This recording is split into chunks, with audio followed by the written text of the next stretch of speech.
This story begins with the emperor wanting to forget his life in such a position. Why? Because he no longer wants to live his life the way it should be lived. From now on, he's going to be free. And even the heavens will be subject to his sword. A mysterious little peak.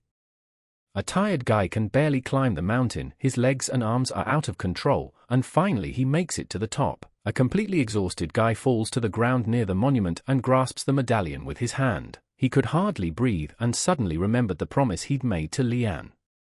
The boy had only been able to fulfill it halfway, and it was bothering him. The boy remembered that he was an emperor. A memory from his childhood came to mind, where Emperor Hongwu had asked him what he thought of power. The boy was very young and his name was Zhu. Little Zhu replied to the emperor that maybe the power was the flowers. Hongwu was surprised by such a question and asked the boy why he thought so. Then Zhu began to explain that from the noble to the commoner, everyone was talking about it. Everyone gathers all over the capital for this, and if power isn't flowers, what else could it be? Emperor Hongwu was very happy to hear this from little Zhu. Out of happiness he picked him up in his arms and started shouting that his grandson was very clever. However, the emperor tempered his emotions and told the boy that even though the flowers were bright and colorful, they could wither away as if they never existed. Eventually Hongwu's grandfather, who had no suitable heir, passed the throne to the boy Zhu, and as someone whose existence for Zhu was no different from that of Mount Tai, even Grandpa Hongwu could not escape his imminent fate. Oh, no! It was Zhu who couldn't escape his inevitable fate. The boy remembered Prince Yang shouting that he didn't understand how the late emperor could entrust the fate of the empire to such a lowly person. Yang said that if Zhu really cared about this country and people, then instead of sitting on the throne, he should find a suitable place for scum like him. These words hurt little Zhu a lot. He didn't understand why his uncle was saying such terrible things. The uncle went to war against his own nephew. He wanted Zhu to get his ass out of the palace so he could take over. It was a coup caused by a blood relative. Many people died as a result. During the massacre, old man Lian tried to protect and hide Yu. The uncle's army chased after the boy to destroy him, and then Master Lian sent Zhu out of the palace by a secret route. Lian gave him instructions for the lad to get to the top of a mysterious little peak on Mount Tai. Lian said that Zhu should find a small stone monument and hang the emperor's token on it, and then the two men who served Emperor Hongwu would definitely help Zhu. However, the boy cried and replied that he didn't understand how he could continue to live this miserable life. Lian started shaking the guy and yelling for him to come to his senses. Since surviving was the only way to fulfill the royal decree and honor Grandpa Hongwu's memory, Lian looked into Zhu's eyes with great hope. He asked the boy to make a promise that he would survive. Tears streamed down the frightened boy's face, but he pulled himself together and promised Lian that he would survive. Zhu galloped forward, and Lian wished him luck on his journey. An exhausted Zhu lay by the stone monument and said that if he could be reborn instead of a flower that could wither at any moment, he wanted to be born a free butterfly. Zhu closed his eyes and whispered that it looked like that was all he could do, and he was sorry. Zhu remembers everything that happened next as if it was yesterday. The basics of soul summoning and spirit binding, and the 2 demon soul pills stored in the secret vault of the fire-worshipping cult. The day those things stole them. If His Majesty the Heavenly Emperor had not favored Zhu from the beginning, he would no longer exist in this world. Huino and his accomplice Wano were preparing a vessel. The vessel was Zhu's body. Huino removed the guy's epithelium and shaved off the skeleton. He inserted ivory under the nasal cartilage and grafted back the removed epithelium, then injected a dozen kinds of elixirs and poisonous juices into the guy, melted his bones and erased his outline again. Since Huino was already old, he had to constantly reconstruct himself, so there was not a single mistake in the surgical procedure. Huino informed Wano that the preparation of the vessel was complete. Wano thanked him for his excellent work and said that the late Heavenly Emperor would have been delighted too. Wano then looked up into the sky and asked if His Majesty was ready to welcome his new life. Immediately, a celestial demon appeared. The demon began to shout how dare Wano bother him at all, and why he had awakened him. Wano pointed at Yu's body and told the demon that he wanted to give him a new life. The sky demon began to laugh loudly and angrily replied, "No."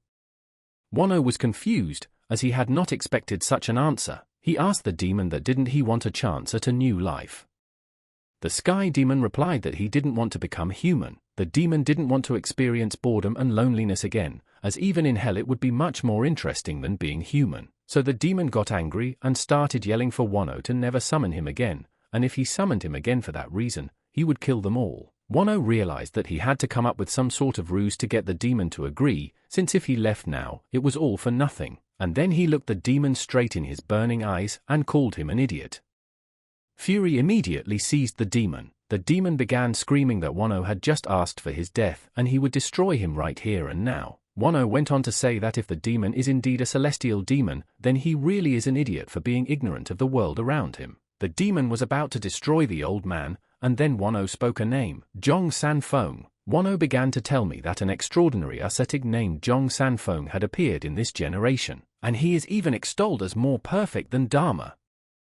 The heavenly demon was greatly surprised and said that he had never heard the name of this child. Wano continued to manipulate and told the demon that the people of this generation said that no matter how strong a heavenly demon was, it couldn't stand up to Sage Sanfeng for a second. The demon was filled with anger. He could not understand what kind of idiots people could say and come up with such nonsense. Then Wano explained to the demon about development. He said that perhaps the demon was the best in his time, but the Miramar people had perfected their martial arts step by step. And the current generation was facing a martial arts development that could not be compared to the demon generation. And so Wano proposed to the demon to become unrivaled then and now, the strongest among generations. Then the demon approached Zhu's body and asked how old the child was. Wano replied that he was 20. The demon smiled and replied that in that case this guy would live for at least another 100 years. And he was very lucky that the demon would take care of him. The demon began to shout that if the people of this generation were truly strong, then he would hone his skills and prove that he was the best in all generations. The demon was going to show everyone why he was a celestial demon. He also promised to encourage Wano when he did. At that same second began to penetrate the boy's body. Wano began shouting for Huino to bring the demon's soul pill. Wano had placed the pill in the boy's mouth to revive not a demon, but their master. Not a second later, Zhu opened his eyes. He grabbed his head and started screaming. Wano and Huino tried to understand what had happened. They hoped they had revived the master. Zhu yelled that he was hearing voices and his head hurt like it was going to explode. Wano began to examine the body to see what was happening, and then Wano realized that right now in this body, the master was talking to a heavenly demon. The fundamental principle had failed. The heavenly demon failed to take full control of the master. A clash of consciousness is something that shouldn't have happened. Wano realized that if this continued, the master's mind would be destroyed. Huino suggested sending back the celestial demon. But Wano replied that he didn't know how to do that. While Wano and Huino were thinking about what to do to keep from killing their master's consciousness, the Jew boy's body was literally being torn apart. Wano was sure that the demonic essence of the celestial demon and the master's consciousness had collided, and then he remembered the demonic nature. Wano told Huino that he had another demon soul pill and they could try again. With the pill, he hoped to suppress the heavenly demon's demonic nature. Huino started shouting that it was very dangerous and there was no telling what the consequences would be. Wano explained that they would place another person in the master's body, another legendary character of the orthodox Murim. Huino replied that it was sheer folly to try to neutralize the two natures by summoning a character to suppress demonic energy. Wano began to shout that they didn't have time, so it was worth a try, and the outcome would depend only on the heavens. Demonic nature, heavenly nature, and an emperor. Whoever appeared must be someone from the heavens. Huino and Wano took a chance. Suddenly their eyes opened. The boy said he was hungry and asked them to bring him something to eat. The old men brought him a lot of food, but the boy couldn't get enough. Huino and Wano still didn't know if they could do it. However, at this time while Zhu was eating, the real negotiation between the heavenly demon and the Shaolin Temple Patriarch was taking place in his mind. The sky demon was yelling and angry that he had been placed in such a cramped place. The Patriarch behaved much more politely and told the demon that he looked much better than he had been told about. Zhu in turn ordered them both to shut up, this way they are not alone in this body, and besides, the body belongs to him. The demon was even more annoyed by this. He didn't understand why you didn't feel the hellish pain of his presence in his body, as the guy's head should be splitting apart. Zhu explained that it was much more tolerable this time than after the first pill. The voices in my head are annoying, of course, but now it's not so annoying. The demon couldn't stand it and lost his temper. He asked the guy how dare he even talk to him like that. but Shu immediately ordered him to shut up, as the noise in his head would make them all suffer together. Meanwhile, Huino and Wano were watching from the sidelines. They couldn't understand what was even going on with this body and mind. Zhu decided to somehow quiet the voices in his head, and suggested they pick a name they would all be called together. The patriarch offered a couple of options, but they didn't seem cool to the guy. The demon intervened and said that this old geezer had no idea what coolness was. Zhu told the demon to give his options or shut up forever. Then the demon got angry and suggested the name Iron-Blooded Azura. Zhu replied that he wanted a name, not some foreign title. The guy also added that he doesn't understand how such an ignorant idiot became the strongest in the world at all. The demon was overcome with anger. He became furious and said that he would take possession of the body right away. However, all his attempts were in vain. He didn't understand why Yu was still okay. And then he realized that it was all because of the idiot patriarch. He's preventing the demon from controlling this body. The demon didn't know what to do anymore, but one thing was clear: in terms of numbers, he was losing. He realized that if he couldn't get his body under control, he had no choice but to cooperate with them first. But all in good time. Meanwhile, the boy was thinking about what name to give himself, because it would be weird to use his name Zhu, and the demon made a promise to himself that he would definitely swallow this body whole, and prove to the world who was the most powerful here. The boy turned to the demon and asked what he was muttering to himself. The demon smiled and replied that he was thinking about a battle name. He suggested that the guy should be called the Sky Destroyer. Zhu thought about it, and he really liked the name. After that, Zhu got ready to set out on his journey. The brothers' old men started asking the guy where he was going. The guy looked at them and asked what didn't he say he was going to wander around the Murim. The old men began to discourage him as he had not yet taken the time to recover his martial art. Zhu replied that he had all the martial arts of Heavenly Demon and Patriarch Huining stored in his head, and he could just try his strength on the road. The old men were still trying to stop the guy, in which case Zhu decided to use the Heavenly Demon martial art to show his strength. Wano asked Huino what would happen now. He replied that it remained to be seen, since the master was already out of their control. Wano replied that it wasn't as scary as the fact that they released a real bomb into Murim. The days flew by and winter came. Wano and Huino worried about whether Master was doing well and where he was. Wano said that this guy looked a lot like the late emperor and he shouldn't have forgotten the scriptures. Meanwhile, the blue-faced demon King Gunpei was on the battlefield telling the bastards of the Orthodox faction that no matter how hard they tried, they wouldn't be able to break their spirit. The chief of the Northern Blade Association approached Gunpei and said that although he had the spirit of a martial artist, but that was where his luck ended. Gunpei looked him in the eyes and asked if they were the ones who had originally acted with their power, and he also added that the Northern Blade Association may be the dominant force in Jiangju, but he is also a disciple of the Great School. Gunpei got angry and told the ringleader to go and tell this to the head of the association, that one day the day would come when Gunpei would end his life. The ringleader smiled and replied that no such day would come, as they had spread out the net of heaven and earth to catch all 7 Demon Way kings, and people like Gunpei should be grateful for such treatment at all.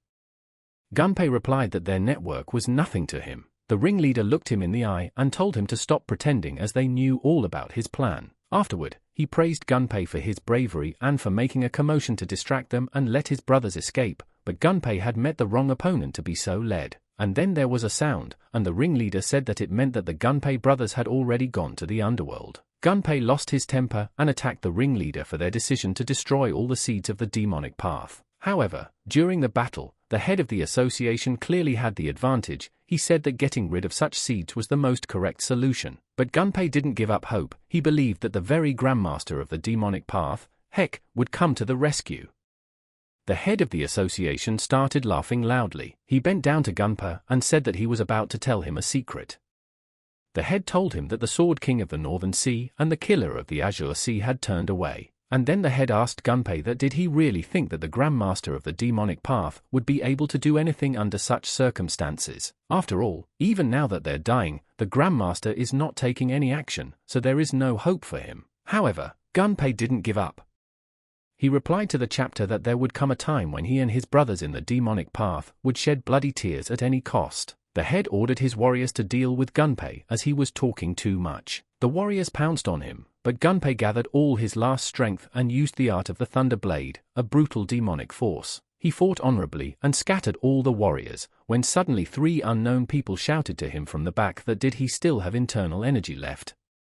To use aura chi amplification, Gunpei immediately applied an attack towards them, but saw that they blocked his enhanced blade chi with their enhanced sword chi. Just then, Gunpei realized that it was the 3 Chenshan swordsmen. One of the swordsmen said that Gunpei was now the last of the 7 kings of the Demon King clan's demonic path, and today's hunt will end after the swordsmen eliminate him. Gunpei replied that such meanness as hunting a man was to be expected from the scum of the orthodox warriors. The swordsman replied that he was already overworked from all this, and it would be wonderful if Gunpei died now. After saying that, the swordsman used the invisible sword net technique. Gunpei realized that he couldn't handle it, and in his head he said that he would soon come to his brothers. Gunpei gathered his strength and used the thunder blade at one last strike, followed by a bottomless lightning bolt. However, even that was no longer enough. Just as suddenly, someone threw away Gunpei's sword and the swordsman's blades.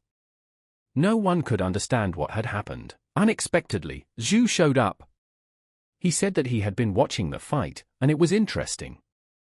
But Zhu also said that they were all acting arrogant, and was it just because they were martial arts masters? The swordsman and Gunpei couldn't figure out who this guy was, or how he managed to steal their weapons in the blink of an eye. Gunpei couldn't stand it and asked the guy who he was and how dare he pull such idiotic pranks. Zhu smiled and replied that he wasn't pulling any pranks.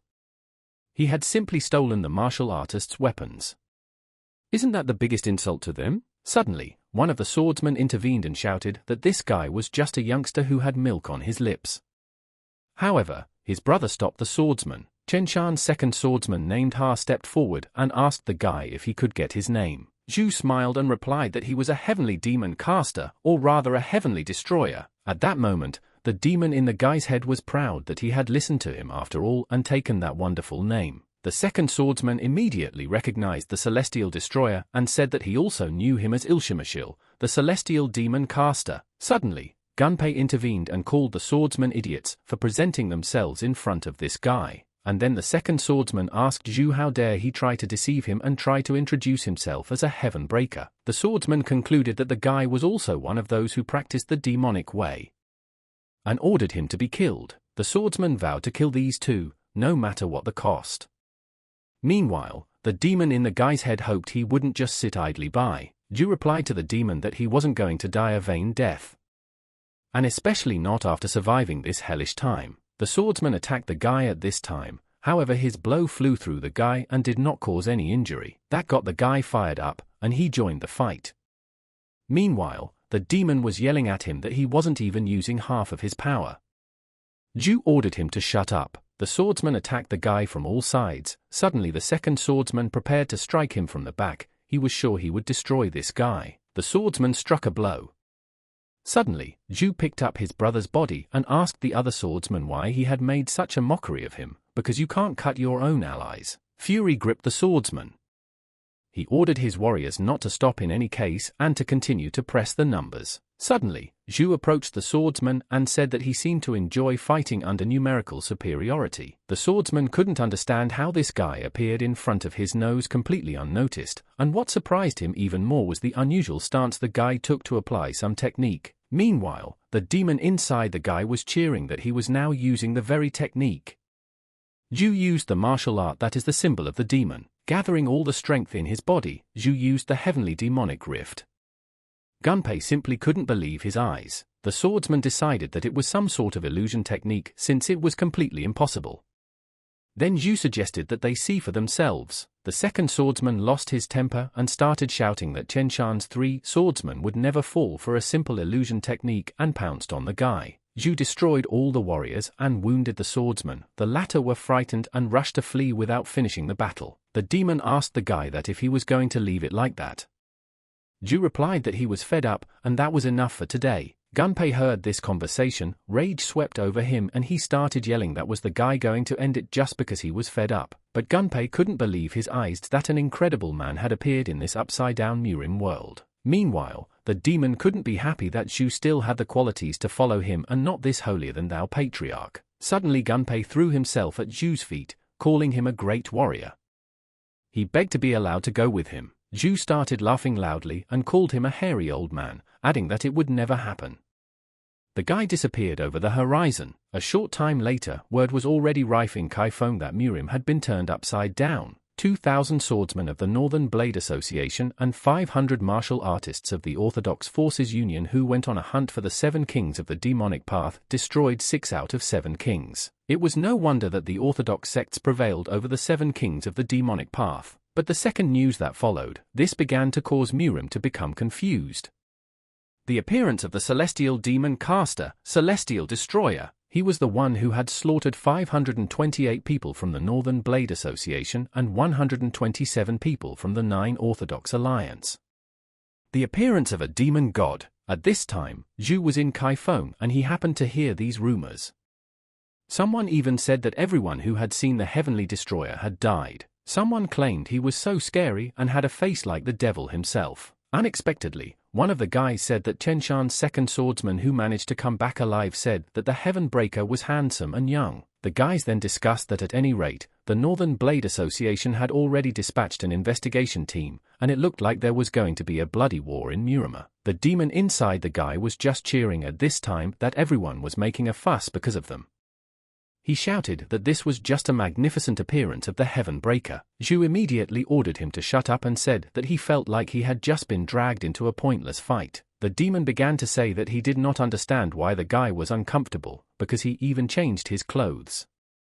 The patriarch replied to the demon that Zhu didn't mean that at all. Zhu started yelling for them both to shut up as they were creating too much noise in his head. After that, the guy said that at any rate, since that bastard second swordsman knows him by sight, he can disguise himself now. The patriarch turned to the guy and suggested that instead of disguising himself, he should just change his impression of himself. Zhu hesitated for a moment. After that, the guy went to the Neutral Inn's pavilion. There he was met by a nice young girl waitress and greeted him. Zhu asked her to bring him a bottle of alcohol and some simple appetizers. The girl didn't take her eyes off him. Zhu rudely asked the girl why she kept staring at his face. The girl was embarrassed and apologized. Zhu at this time couldn't understand what was going on and hoped she didn't know him. The girl apologized and explained that in her 10 years as a waitress, this was the first time she had seen such a handsome customer. And then Zhu exhaled. The girl then asked him to wait for a few seconds and she would serve him his order. After a few seconds, Zhu was already drinking the alcohol. However, he smelled a pungent odor and noticed that it tasted different from the alcohol he drank in the palace. At this point, the patriarch told the guy that although he doesn't know what alcohol tastes like, he assumes it's one of those things that brings joy to commoners. The patriarch asked Zhu how he was feeling and if the flavor of the alcohol from the Murim was different. And then the guy told me that he had many opportunities to try alcohol, but he didn't like it, and the only one who liked to drink was his uncle.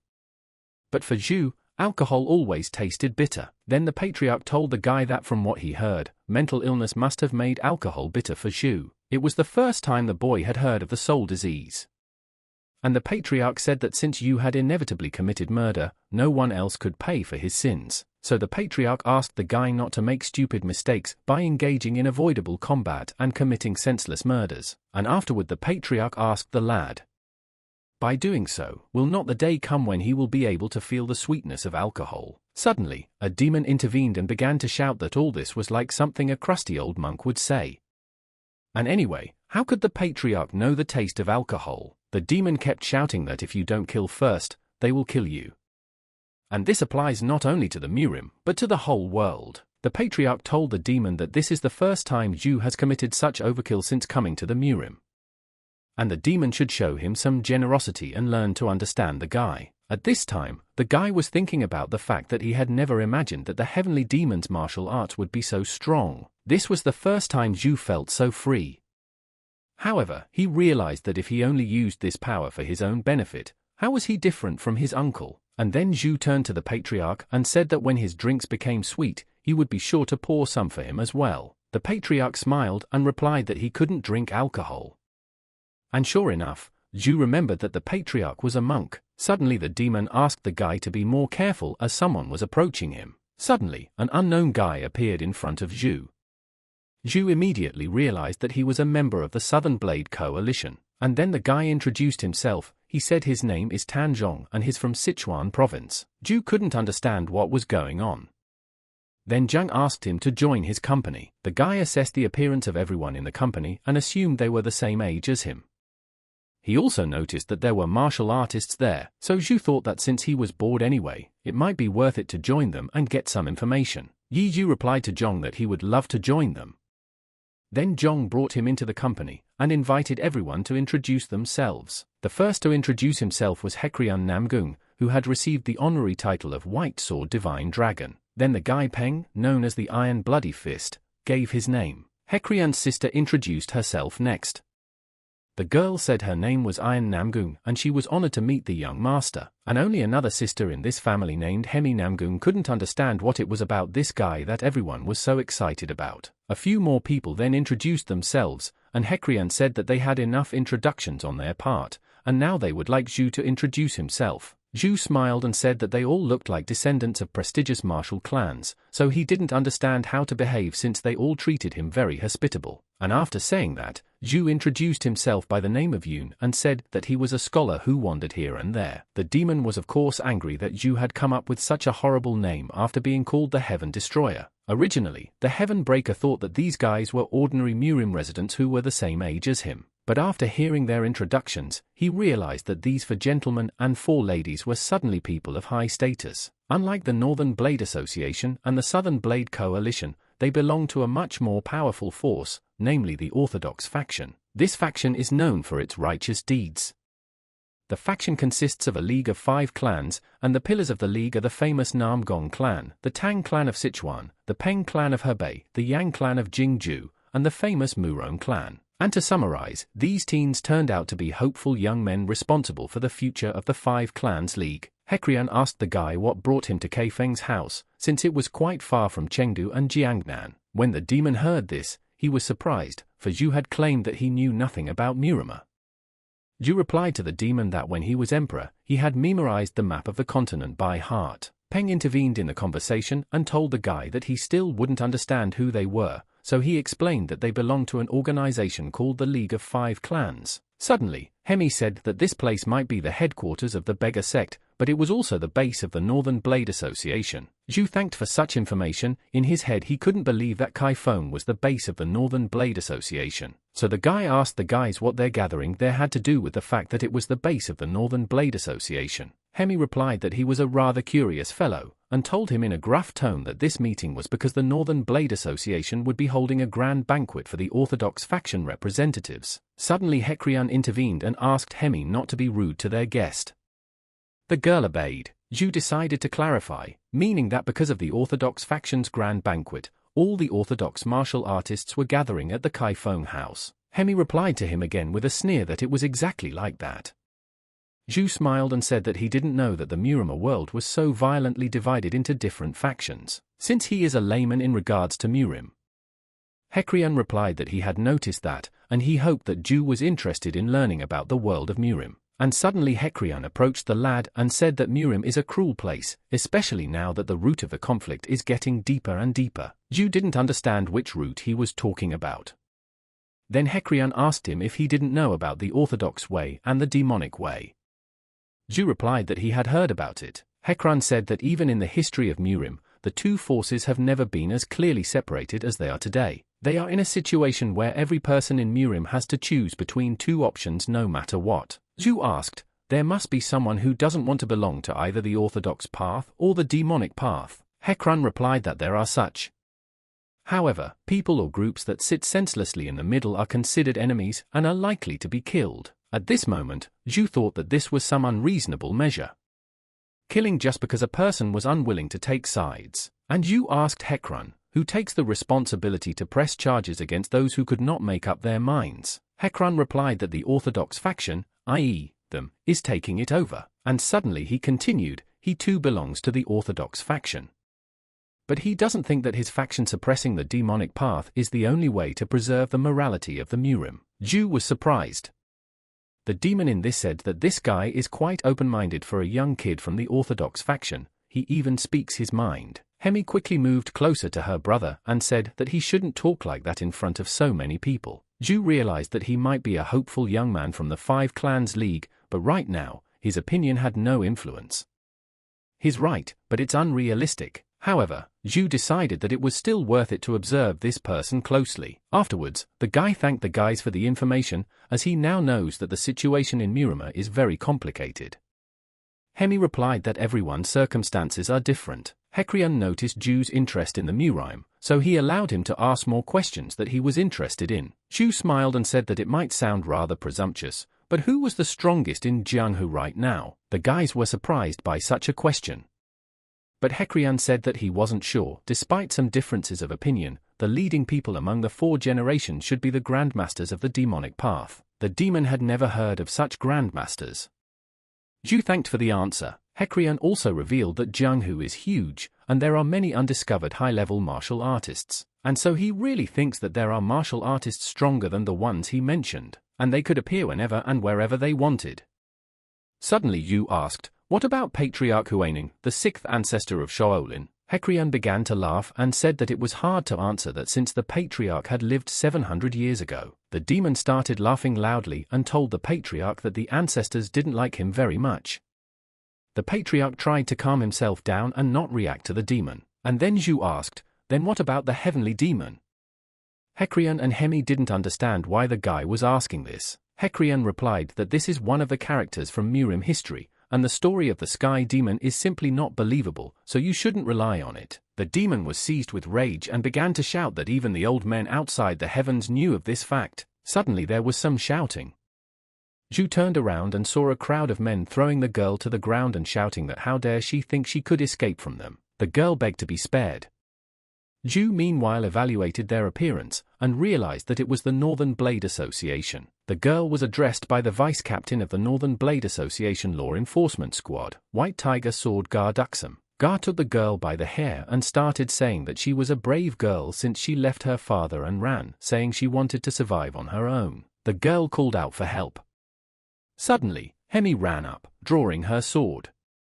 She asked Gar, "Since when did Kai Feng become so lawless?" Hemi began to shout that she didn't understand how martial artists from orthodox sects could oppress such a helpless little girl. The other visitors supported Hemi and also started shouting that even if they were from the Northern Blade Association, it had gone too far. Gar at this time told the girl that to think she dared to stick her nose into the affairs of the Northern Blade Association, and she definitely wouldn't be safe after this. Hemi got angry and started yelling that they could scare someone else with the name of the Northern Blade Association, but it would never work on her. Everyone was surprised that Hemi was from the Namgung family, which meant she was the daughter of the Azure Sky Divine Sword. And then Gar addressed her as a lady and asked her not to interfere in the affairs of other sects, for that was the unwritten rule of Jianghu. Hemi replied that she was not stupid enough not to know that.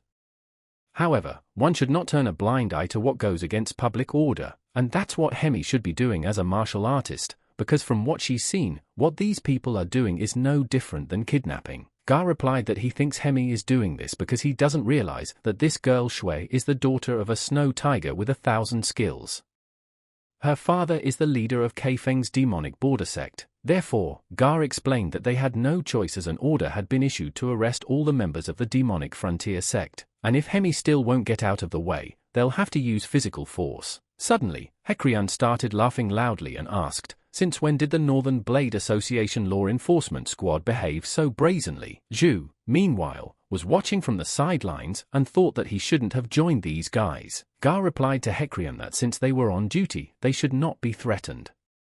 He noticed that Hecrian was also from Namgun. Hecrian responded that he did not intend to threaten, and asked what would have happened if he had threatened. Gar said that in that case, they have no choice but to report it to their superiors. Suddenly someone came in and said there was no need to report the case. It was the captain of the Northern Blade Association Law Enforcement Squad, the smiling eliminating sword, Wu Haianchen. Wu said that the word retreat does not exist in the vocabulary of their law enforcement unit, and asked Gar if he was going to report something so insignificant. Zhu meanwhile was watching from the sidelines.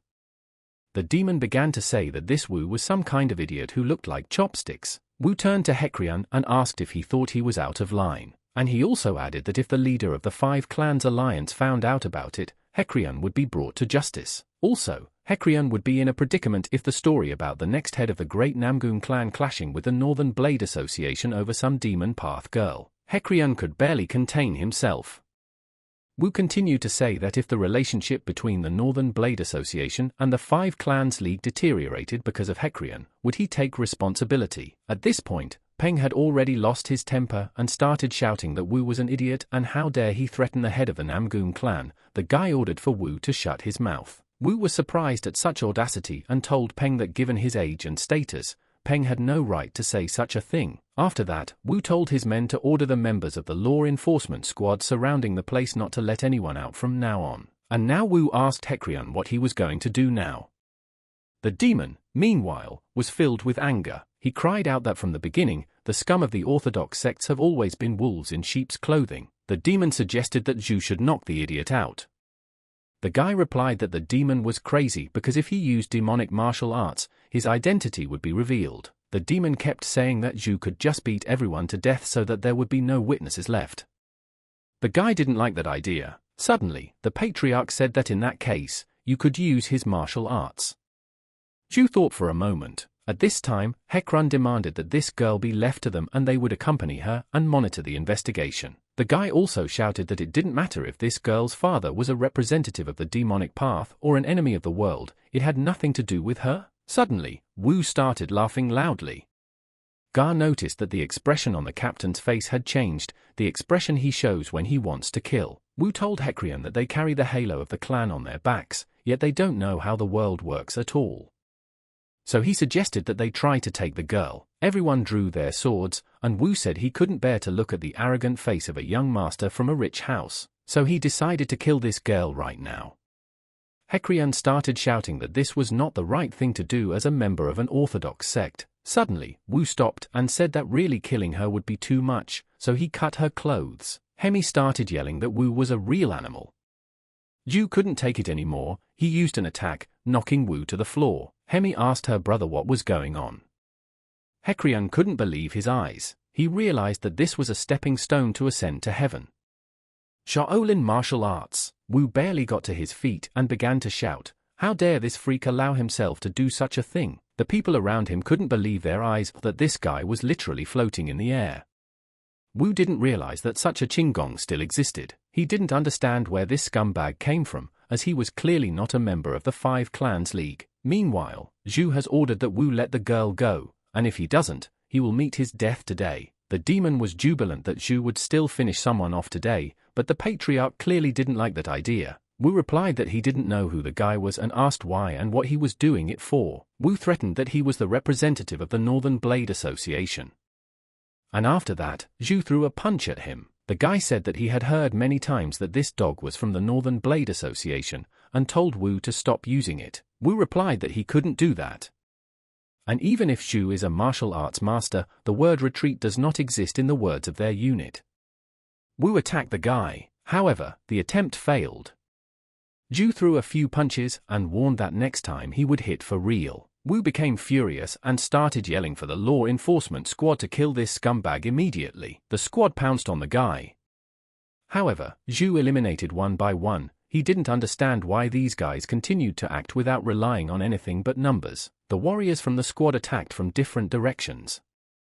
Zhu used the bamboo leaf fist, then the heavenly palm, and then the bodhisattva palm. Wu realized that all the techniques this guy was using were supreme Shaolin techniques. Wu gathered his strength and decided to strike when suddenly Zhu used Vajra's energy palm. Hecrian watched it all from the side and couldn't believe his eyes. He realized that this was undoubtedly a supreme indestructible palm. Hecrian didn't realize if this guy was really a martial arts master who had studied all 72 of Shailin's supreme techniques. Zhu eliminated all the warriors from the squad.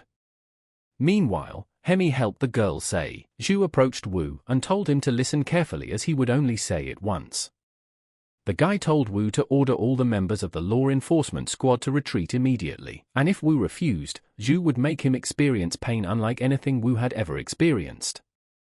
Wu nodded in agreement, and now the only problem left is, did the guy go overboard with his martial arts? What's the excuse now? Zhu couldn't think of anything and said that it seemed like they should leave it alone and start cleaning up the place right now. The sky was clear. And after the cleaning was finished inside the neutrality pavilion. Although it was awkward, all these awkward young people were sitting at the same table. Zhu suggested that we all sit down together to eliminate any tension. Wu was filled with anger. And then Peng couldn't stand it and said that there should be a limit to how much Zhu looks down on them. The guy asked how dare Zhu laugh after making them look like complete fools. Hemi supported Pan and said that Zhu's jokes went too far as he pretended to be an amateur, but the amount of internal energy he had was incredible, and only Iron remained silent, thinking about how awesome this guy was during the battle. Meanwhile, Zhu brought his changes and said that due to unavoidable circumstances, he had no other option but to lie about his identity. The guy also added that he hopes the guys won't take offense at him. However, it is true that he is an amateur when it comes to Murim, since this was the first time Zhu had come to Murim. He told the boys that he hoped they would find it in their hearts to forgive him for deceiving them. Suddenly, Hekrian started laughing and said that he didn't want to get attached to what was in the past and ruin new acquaintances. However, Hekrian also said that it would be better if Zhu told them about his unavoidable circumstances so that everyone would feel less deceived. So the guy asked what Zhu's true identity was. And then Zhu replied that, frankly, it was not something he could be reckless about. But he also said that he understood what young Master Namgung was talking about. Fate had brought them all together like this, so Zhu decided not to hide it from them. Zhu began to tell me that he had inherited the mantras of Venerable Huaining, the 6th patriarch of Shaolin Temple. The demon at that time told the boy that he was good at lying at every turn. Patirak said that there was some truth in what he said. Hemi started screaming that it was impossible and she just couldn't believe this nonsense. The girl explained that the great Huaining was a man of the Tang dynasty period, and it was impossible to inherit his mantra. Pan supported the girl, since becoming immortal is complete nonsense. The demon, meanwhile, told the guy that his lies weren't working. Zhu then said that he realized that his explanation was not clear enough. He explained that he had not met the patriarch in person. Zhu began to tell me that he was born and raised on Mount Tai. And one day, in an abandoned cave, he found traces of the patriarch's writing, and after that, he went to the cave every day. Although it was not easy to understand the texts, but many years later, despite some shortcomings, the guy was able to realize his legacy. Heme only had to believe the story, since she had personally seen him do it. Hekrian believed it too, and told the fellow that he had indeed become the possessor of an incredibly fortunate acquaintance. Zhu said that in any case, he would really appreciate it if the guys would forgive him for unwittingly deceiving them. Hekran replied that there was no need for any apology, as his appearance was a real blessing for orthodox sects, and they're the ones who should be more careful about how they treat Zhu from now on. The boy didn't understand what kind of caution Hekrian was talking about. Then Hekrian explained that one of the most important things in Murim is seniority. They cannot treat Zhu carelessly, since he is someone who has a Shaolin divine being as his teacher. Everyone at the table supported Hekrian's words. The guys raised their glasses to such a pleasant acquaintance. Wu was the only one who didn't understand why he was drinking with these bastards. Suddenly, Zhu told Wu to calm down and not to get upset at the table, and also added that he could clean up if he wanted to spoil the mood. However, Zhu immediately reminded what would happen if Wu carelessly voiced his opinion. Wu was surprised that Zhu was using a yin-yang cultivation technique that separated thoughts and actions, and to think that he could perform such a technique so easily. Suddenly, Zhu turned to Wu in front of everyone and asked him if there would be any other mishaps after this. Wu, of course, assured everyone that nothing like that would happen. Zhu then said that he could go heal his injuries. Wu thanked him for caring so much. The boys began to disperse as well. Hekrian realized that Zhu couldn't find a place to sleep. Therefore, Hekrian said that since they had already left their equipment at a nearby inn, Zhu could stay with them. Finally, Zhu was alone with himself and was able to take a bath. The guy tried to live peacefully, but the surrounding world was not set in his favor. The demon calmed the guy down and said that this is the life of the strong. The boy said that this time he owed a lot to the patriarch. Zhu was enjoying his bath. Suddenly, someone addressed him as Heaven Breaker and told him to come to his senses. Suddenly, Gunpei appeared in front of the boy. You didn't expect to see this person in this place at all. Zhu Presto looked at him and recognized the man. He immediately remembered him as having met him before and shouted that he was too hairy and ran away. Zhu immediately recalled in his mind that this was the same uncle he had met back then on the snowy mountain, but who suspected, thought the lad, that it would stick like a bath sheet and follow him even here. Gunpei didn't stay silent for long and crossed his arms and asked the great warrior to accept him. Zhu grabbed his head at the sound of his voice and replied that his ears were about to bleed. And he had come all the way here for that? Gunpei replied that his body had died once before. and the great warrior had saved him, so he wanted to dedicate his life to him. Zhu replied that it was a hopeless case. The demon immediately prostrated himself in front of the guy and asked him, "What's the big deal?" Let him imagine that he was about to have a subordinate. Zhu thought for a moment that he might have an assistant.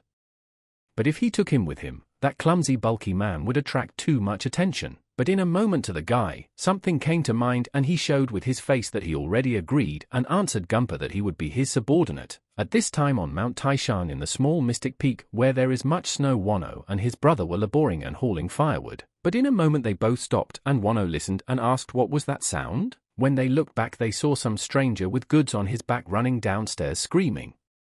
Wano asked, "Who is this man?" It was Gunpei. He saw the old boys through his sweat and said he'd finally found it, but he remembered Zhu's words that there were exceptions.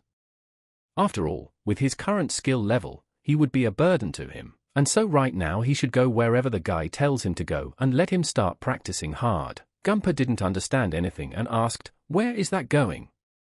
He stood in front of the old men and introduced himself, saying that he was the Blue-Faced Demon King, and by his master's order, he came to Taishan to visit them, the masters.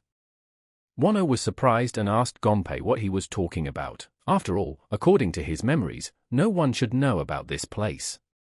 So where did such a bear come from? Huino thought for a while and pondered, what was the young master going to do with him? At this time, Zhu was practicing and his spirit-named patriarch told him to concentrate on the flow of energy. After all, it's like a wave. A guy has to follow it, not go against it. Zhu tried very hard and was at a high level, but suddenly the patriarch told the guy to stop. And he began to praise him, because now he had much better control over his inner energy. The demon did not remain silent either and asked the patriarch what was the point of doing such basic things. The patriarch replied that practicing basic things is also important. The demon asked Zhu if he had made plans for the future. The demon asked Zhu if he had made any plans for the future. The demon laughed and said that he wanted to teach the kid his martial arts, but his body was still too frail, and since he hadn't made up his mind about his plans, let him do it. Zhu laughed and told him to stop talking nonsense. The demon got angry after saying that and asked the guy if he was crazy. Zhu replied that even if he didn't have any plans yet, he would decide what he wanted to do. He doesn't want to give up again. The demon told the boy that he could already forget all his ambitions. But if he doesn't give up anything, he'll live like garbage. The patriarch, too, could not remain silent for long and said that on the other hand, even events that seem to happen in disorder actually happen in accordance with the natural order of the world, so there is no need to waste his life on obsession and vanity. Such is the design of the universe that put him on this path. Zhu thought at this moment that the earth had given him a chatty asshole and a decrepit saint as his assistant. The guy got angry and told them to stop and finally shut up. After all, as it was, he would decide for himself how to live his life. Plus, apparently only the parts of their martial arts memories have been passed down to him. Then where are the rest of his memories? And it's like they were hidden on purpose. So what can he do to recover them? The demon replied that it should return by itself, when its internal energy and strength grow. And when he would become at least 10 times stronger, that's when they would just get their half form and the guy could do all sorts of tricks. Zhu was surprised and asked, "Tricks?" The demon replied that if the guy got under the influence of the ghost law technique earlier, for a while they could act together with him, but in a state of full form, they could become free. And then the demon thought he could take control of the boy's body. Zhu was surprised and asked the spirits, will they be able to free themselves? The demon laughed and replied that they could go anywhere. Either to the underworld or maybe to another body. Zhu at a later time started having dreams in which he was addressing his grandfather and asking that he couldn't recognize him. The kid was telling his grandfather that it had gotten so hard after he left them. But the thing that bothered him the most. And then he cried in the moment. Grandpa cupped his face with both hands and told Zhu not to be sad. And he is no longer alone, does he remember? And now he has his own way. That is why he must not hurt the world the way the world has hurt him. After all, the boy is not a demon out for revenge. Zhu has always been a strong man he is proud of. The grandfather told the boy to remember these words forever. Zhu saw his grandfather evaporating and shouted for him not to leave him. Zhu went straight through these memories that he felt like he was reliving everything. The demon turned to him and told him to wake up. Ju opened his eyes and couldn't breathe for fear. The demon asked him if he was all right. The patriarch was also curious and asked the boy what dream had caused him so much suffering. Ju didn't dare to share this memory with them and replied that it was nothing special. And thanks to the demon, he had passed. The demon told the guy to save those words for later. Ju was surprised and asked what was wrong. The demon replied that right now, someone was trying to get into this room. Ju looked around and saw that the door was ajar. The boy saw the red robe and was ready to attack. In a moment, the door swung open and Ju asked who had come so late. Ju thought that it might be an assassin sent by the server Blades. Just when Gunpei went to Taishan Mountain, the demon said, judging by the gate, it was a woman. In a moment, the doors opened in front of him and Ian appeared. Ju immediately jumped up from the bed warily asking, what business did she come here on? Ian replied to the guy that from the very first moment she saw him, she felt they were destined to be together, and she thought she was going to lose him if she didn't have the courage. Ju was wondering what she was doing. The demon started laughing and asked, is that bad? The patriarch was the kindest of them all and kept saying that it was wrong. Ian slowly approached the guy and said he was so handsome and charming. Ian was ready for anything at that moment. But Ju thought it was very strange and grabbed her face with his hands. Ju told the girl that she might get in trouble for this, so let her head back to her place. The guy squeezed her face so tightly with his hands that Ian asked him to let go. Ju realized he had overreacted and apologized to her. Ian asked the young master why he was rejecting her. Did he not like her? Ju replied that that's not the case. And he's a newcomer who only recently got into Murim. And he's just not worthy of it, but he is very grateful for her feelings. Ian realized that it's not that simple and said that Ju has great goals and she should go to her place. The guy heard her words and thanked the girl for understanding. Ian didn't end there and said that even though she backed off today, she didn't give up her feelings for him. Ju laughed and before he could ask her, Ian ran away and slammed the door behind her. The demon asked the guy, hadn't he heard that heroes have heroic lust too? The patriarch jumped into the conversation and said there was no such thing. And Ju was very good for holding back. Ju sighed with fatigue and said loudly, not a moment without some incident. The demon was surprised to see the guy stand up and asked, after blowing her off, would he really go to her room? Ju looked at him angrily and replied not to talk nonsense and called him a lecher. He wants to go out for some fresh air to clear his head. Ju didn't stand still and decided to fly for a while.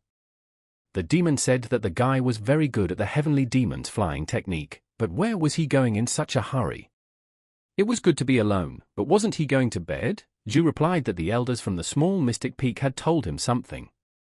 And when he saw his grandfather in his dream, he remembered that he wanted to meet someone. Patrick decided to say something when suddenly Ju interrupted him and said that he was just out for a walk. Ju descended to the ground and said that it was indeed majestic. He arrived at the emperor's tomb. The demon asked the guy if he had really decided to honor the memory. Ju ran to the tomb and replied that he was not. As the two elders said, this is the headquarters of the vagabond group. In turn, vagabonds have the number of knots on their belt to signify who they are. And this guy has 2 knots, which means he's some kind of scout, and what the 2 old men told him was helpful. The wanderer asked Ju who he was and what he wanted here. Ju introduced himself with a laugh and replied that he had come here to see Pun Chongho, the head of the vagabond group. The wanderers moved away from the guy and asked, was it really him, Heavenly Jade Dragon Great Warrior Lu? Ju laughed upon hearing about the Heavenly Jade Dragon and replied that he didn't even know when he got such a nickname. But he is really a guy named Ju. The wanderer asked the guy, wasn't he the one who picked a fight with the Northern Blade Association yesterday? Ju replied that was correct, and he remembered, as the elders had told him, that vagabonds have eyes and ears all over the Murim. There is nothing they do not know. The vagabonds told Ju to follow them and they would escort him inside. Just then they arrived at the reception hall. The stranger said hello to Ju and apologized for them greeting him so rudely. Ju saw that this guy had 3 knots, which meant that he was a capable person. Ju greeted in return and replied that it was no big deal. The guy asked what Ju needed from their leader. Ju didn't talk for long and took out a token and told the guy to show it to him.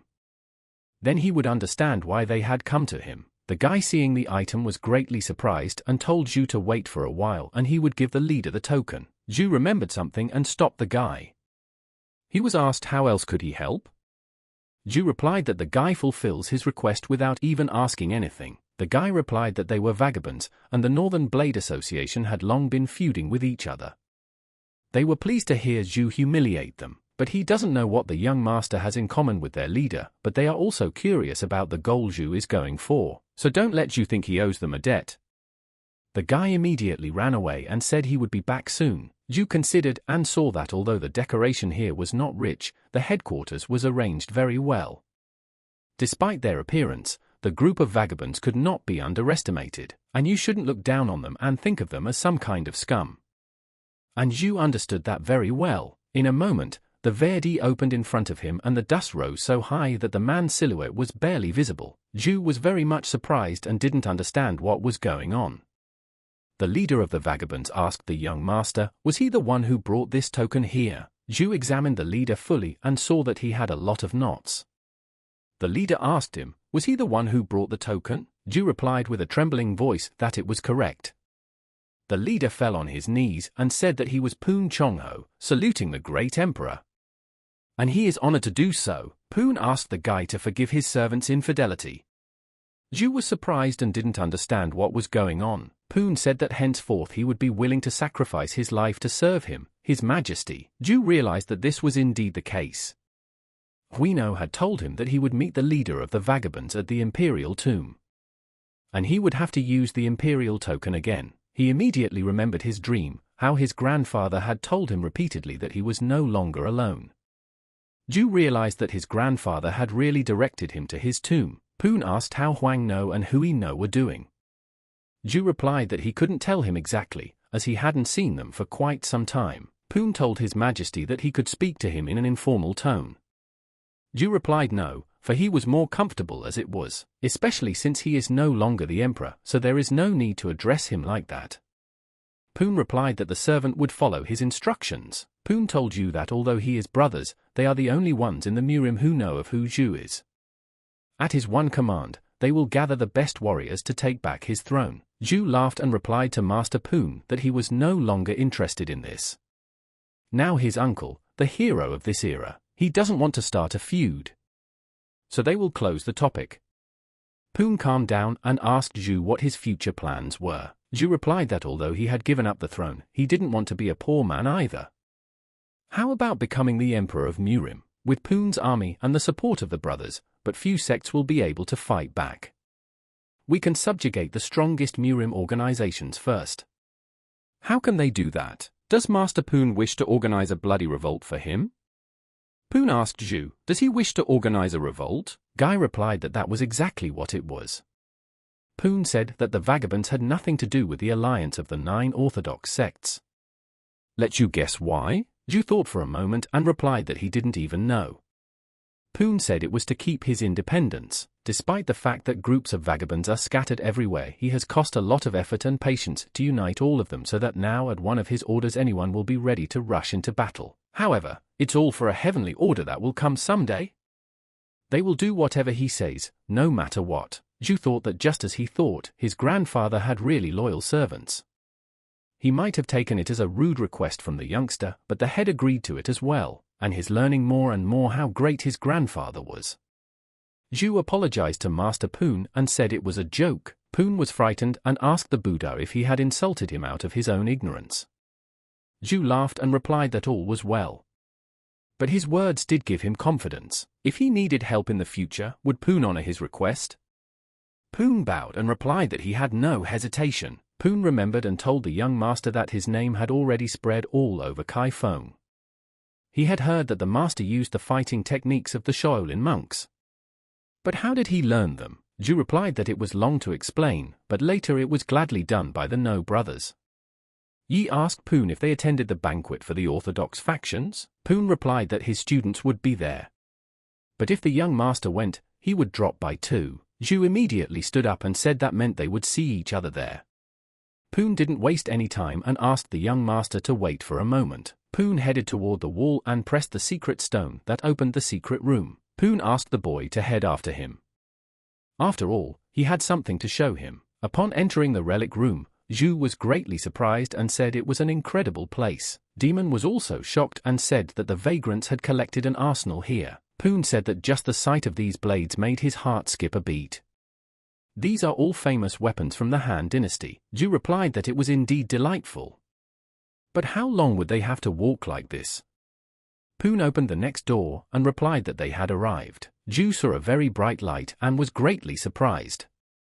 2 golden blades appeared in front of him. Poon said that he kept the weapon that the past emperor received, and he thinks it's time for the sword to return to its rightful owner. The demon was yelling at the guy to just look at it. Zhu turned around and thought, why was he so surprised? He got a strange feeling from these swords, though. And then Poon asked the young master what kind of sword he wanted. Let him take whatever he liked. Zhu made a thinking face and stared intently at the weapons. The demon shouted to him at this time to Brother Dark. The patriarch at this time was telling the young master to take the white sword that was standing next to him. Zhu asked Master Poon if he could take 2 at once. He realized that he was facing a very difficult choice and it was better to ask first. Poon laughed and replied, why not?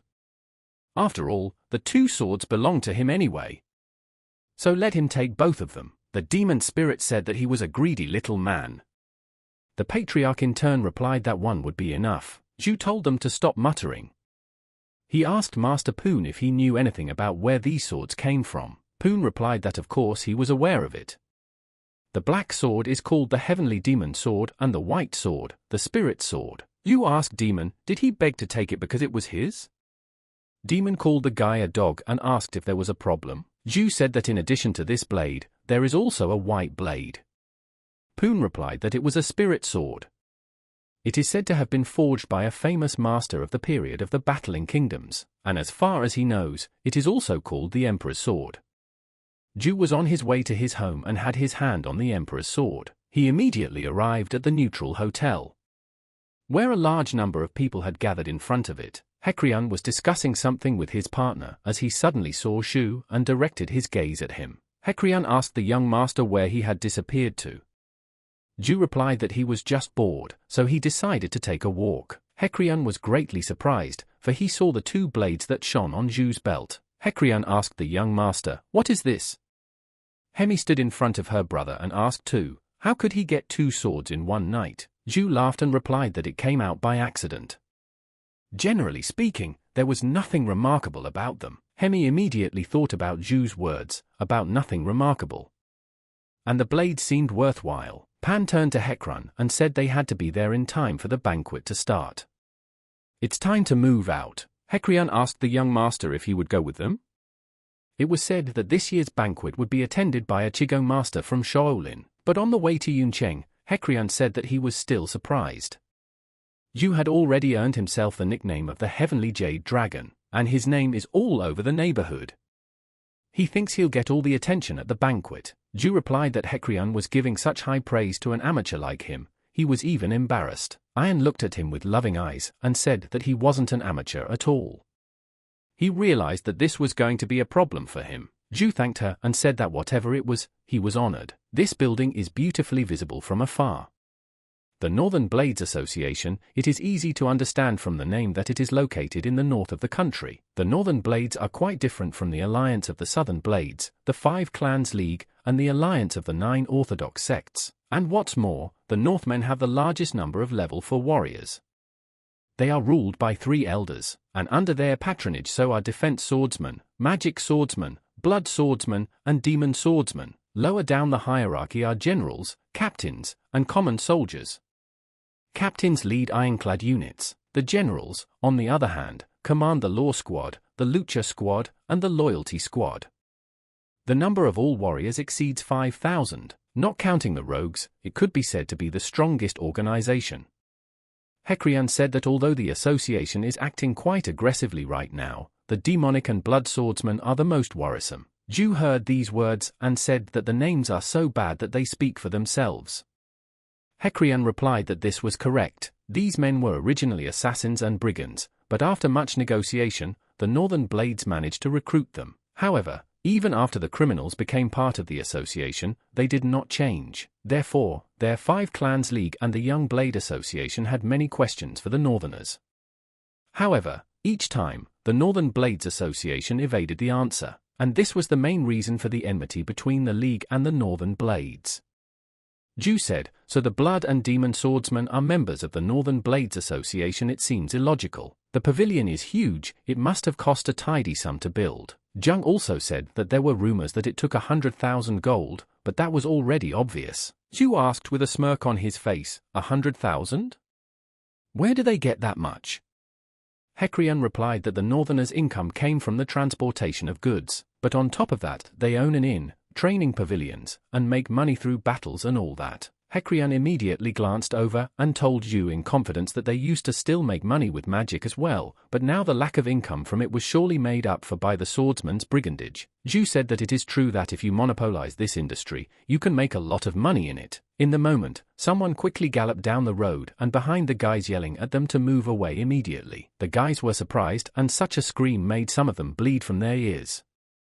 Hekrian said that judging by the loud sound he realized who it was. Hemi asked, what do these people want? Ju immediately stepped in front of the guys and Hekrian was startled. Ju immediately like a confident warrior stood in front of this stranger. Ian shouted to the young master that it was too dangerous. The demon asked the guy, does he wish to die under the hooves of the horse? Ju got angry and told him to be quiet.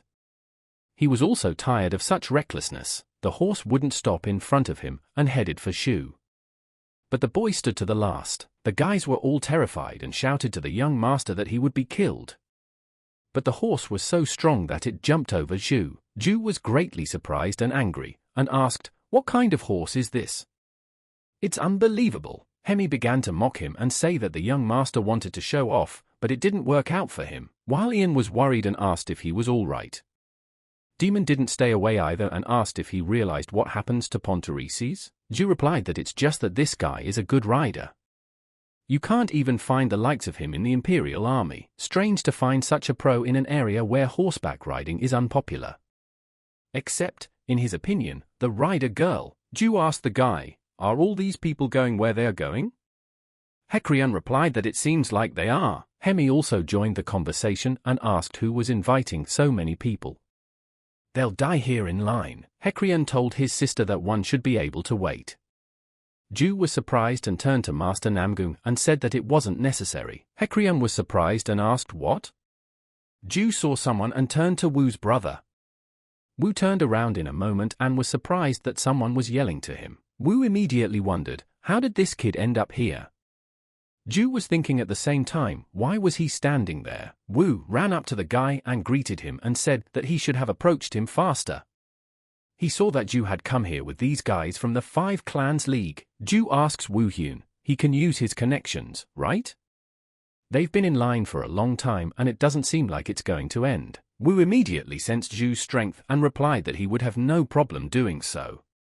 In honor of their acquaintance, let them follow him. Ju laughed and said out of embarrassment that they were giving him so much trouble. Wu was very angry, but replied that it was not so. Wu, in a matter of 5 minutes, led them to the free-flow pavilion. He said they could set up here for the time being. The stranger adoringly looked at Shu from the window and said that that guy looked like an ordinary youngster who still had milk on his lips. Wu said that Wu Hyun-jung and the law enforcement team must be out of their minds.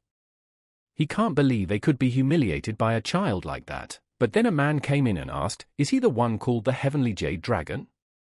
Wu was surprised to hear the association leader's voice and asked, how did he come here? The leader replied that this was a brave guy. After what he had done, still came here quietly. Half of the law enforcement group was injured back then, and they paid for all the destruction too. And it seems they also missed the daughter of the demon sect leader Kai Feng, and the Sky Destroyer had already done too much damage to them. Because of him, the people in Murama looked down on the Northern Blade Association. The leader proudly said they couldn't let it go unanswered. Let them deliver it without too much fuss. He answered for dishonouring the Northern Blades. After a couple minutes, the ceremony started and the guys were already watching the performance intently. Ju saw a huge crowd. Are they all adherents of the orthodox path? A guy came into the center of the arena and started saying that the association was holding this meeting because there were important issues. It was Seo Chong AK, the three-eyed Heavenly Thunder, the military advisor of the Northern Blade Association. Seo said that the first is to destroy the forces that threaten them.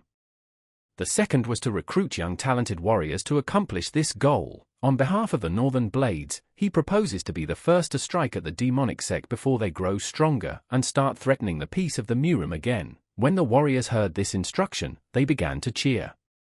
Ju realized that the orthodoxy wanted to eradicate the demonic sects completely. Did they gather so many people from different sects of their own direction for the sake of it?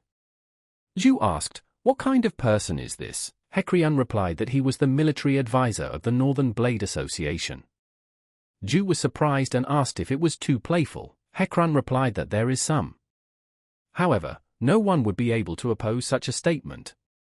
Surely the Blades must have already enlisted the support of some sects, and in such a case, this presentation is only a formality. If there are unresolved questions, it is only in how the main orthodox sects will behave. Seo turned to the Murim warriors and asked them to think hard about the proposal. The warriors didn't think for long and shouted jubilantly that the end of the demon's path. The demon laughed and told Ju that it felt like watching a well-rehearsed play. "Aren't these jubilant guys from the Northern Blade Association?" Demon asked. Ju replied that they were, but then Seo saw an old man approaching him. This old man was one of the influential people of the association. Ju straightforwardly noticed that the overall mood had changed drastically. But who was that old man in the suit? Hekrian replied that it was the Shaolin abbot. And his name is Tsu Gong. The demon told the patriarch that it was his colleague. The patriarch got excited and replied that he sees everything. Z introduced himself and said that he was from the Shaolin temple. Ju became very curious about this. Z's opinion actually reflects the opinion of the orthodox sects. Z said that he listened carefully to the military advisor's proposal. However, he disagreed with him about the military advisor's proposal. He does not deny that the Northern Blades Association's offer comes from their true allegiance to the Murimu, but any action must be reasonable. There is no need to provoke the sects of the demonic path ourselves. There can only be peace in the Murim when there is a balance between the sects. Even in the darkest times when the heavenly demon ruled, there was a certain tolerance towards the adherents of the demonic path. Isn't that why there has been peace here for a long time? And Tsu also said that they responded in kind. So tell me, such wise warriors as everyone else would not commit a rash act, would they? And so he, as the abbot of the Shaolin, is protesting the proposal of the Northern Blade Association. Hekrian said it can't be. He can't believe that the abbot has publicly expressed his disagreement. What a twist! The patriarch said that Shaolin is still strong. The demon also said that this old man knew not to provoke them. Liu asked the celestial demon, what did that mean? Was he running the Murim? Was he the leader or something? Was he the one in charge of everything? The demon smiled and said that the world couldn't forget him. How many followers did he have then? Let you just say the word and he'll introduce him to everyone. He's talking about the heavenly demon school. Ju told him that everyone who was in it had been dead a long time ago. The demon was surprised and asked, seriously? Hekrian said that he still thought that only their clan would express dissent. In that case, only the Young Blade Alliance remained. Ju said that they say that the Southern Blade Alliance and the Northern Blade Association have strained relations. Unless he's confused, Hekrian replied that's right. Ju said then if the union refuses, what will happen then? Hekrian replied that the clan leaders would meet to come to a common decision. The majority had already agreed, so in the end it was up to the Northern Blades. However, the fact that 3 of the 4 major sects have expressed their opposition will not go unnoticed. Just as Namgung Hekrian said, the 5 clans league disagreed. And Pyong Ho Wu, head of the Pyong clan from Hebei, the only thing left to hear is the opinion of the Young Blades Association. If they did not agree, even if the Northern Blades Association did decide to act, the attack would be baseless, and moreover, the association may lose its influence in the Murima because of this. Hence, the whole future of the event depends on the opinion of the Southern Blades. And we must focus. Zhu immediately saw that this sword man looked strong. Ku Ren Jin, the elder of the Southern Blade Union, said, as for the Northern Blade's proposal, he is against it. Zhu was surprised and reacted to this. Seo approached Ku personally and said that they had agreed on something else, right? Ku replied that he knew. He went in front of everyone and asked them to understand him. And his disagreement is a personal opinion, but as for the union of the Southern Blades, he supports the idea. And then the warriors began to shout that the northern and southern blades were in league. Ku asked Seo if he was satisfied. Seo was greatly surprised and realized that this southerner could only be influenced by pressure. Zhu asked, "What does that even mean?" "He's personally against it, but the whole alliance approves of it." Hekrian replied that it was nonsense. He couldn't even imagine that the Southern Blade Alliance would agree to such a proposal. Hemi was saying at this point that while one laughs, the other cries. On the way home, Zhu asked Hekrian if this was really how it was going to end. "An unusual ending, I must admit," Hekrian asked in surprise. "Unusual?" Zhu replied, "Shouldn't the one they are feuding with refuse the offer to destroy entire sects?" "Why was it the other way around?" Hekrian laughed and replied that it's not that simple in Murim. Zhu must be disappointed now. The demon turned to Zhu and said that he is naive and agrees with this fellow escaped emperor. Doesn't he know the law of kill or be killed? Zhu replied that hearing this from him made him realize that he was wrong. The demon saw that after these words, the boy began to realize how the Murim worked. There are the strong and then there are the weak. The weak mostly die, and only the strongest survive. He'll teach the kid everything he knows himself and make him the heir to the head of the celestial demon school. Emperor in exile. The patriarch asked the demon, "Is he having wicked thoughts again?" Zhu asked the guy, "What will happen now?" Among the 4 major Murim organizations, opinions were split in half. Hekrian replied that right now it all depends on the results of the clan leaders' vote that will take place tonight. Zhu realized that this was when it would become clear whether the war with the demonic sects would start. But then Wu came up to them and asked which one of them was the heavenly jade dragon. Zhu turned around and replied that it was him and asked what was wrong. He immediately realized that it was that guy from the Northern Blade Association. Wu answered him that their leader wished to see him. Let him follow him. Peng asked, it's impolite to not even give a reason. Wu replied that the opinions of people like them didn't matter, unlike his master's orders. Peng lost his temper and was on his way to attack, but Zhu stopped him and told him to calm down. Zhu replied, knowing that the clan leaders would soon gather to vote, it seems to be a matter of urgency, right? So, if they sent for him so soon, he had no choice, and they would even use force in his case. One of the warriors asked the guy, did he think he was joking? Wu turned to Zhu as his young friend and said that this kind of chance is rare. He must be talking like this mindlessly without realizing it, right? Zhu replied, there was hardly anyone who didn't understand that. But then someone came up to them and apologized for interrupting them. He apologizes for barging into their conversation, but asks that they understand him. He can't get past it. Hekrian and the others were greatly surprised, and he realized that it was Superior Zigong himself. Tsu said he was in a hurry to get here as he has very little time because of the upcoming vote, and he had heard that there was a follower of his master's teacher here. Who is this illustrious disciple who is continuing Huinjin's work? Wu asked Zhu, what is he talking about? Zhu was surprised and asked, is his teacher's teacher saying abbot? Tsu replied that this was correct. It is said that his martial art comes straight from the great Huaining. That makes him their spiritual mentor. Hekrian thought for a moment and asked, is that it? And why didn't he realize it right away? Master Huaining is the founder of the Shaolin Temple, and his direct follower is no different from him, and thus Shu could hold the highest position in Shaolin. But then Zi said that if Shu only used Master Huaining's name to gain his own fame, it would be considered an insult to Shaolin. And in that case, they wouldn't be able to turn a blind eye to it. Zhu in a moment felt that there was too much pressure on him. The demon said that this grandpa wasn't kidding, right? The patriarch also replied that he didn't think he would be so pressured. Zhu laughed and asked how he could prove it. He didn't restrain himself and started to show his energy. Zhu told Tsu that he wanted to demonstrate what he was capable of right here. Tsu smiled and replied that of course he welcomed his enthusiasm, but he has some business to attend to right now, so they should say goodbye for now. Can he be tested later at the temple itself? Zhu bowed and replied that of course. Zi bowed back and said that he would be waiting for him anytime. Hekrian was surprised and realized that Zhu would be able to take the highest position in the Shaolin. But who was this guy anyway? Hekrian had said on the way that Abbot Zi had avoided conflict with the Northern Blade Association.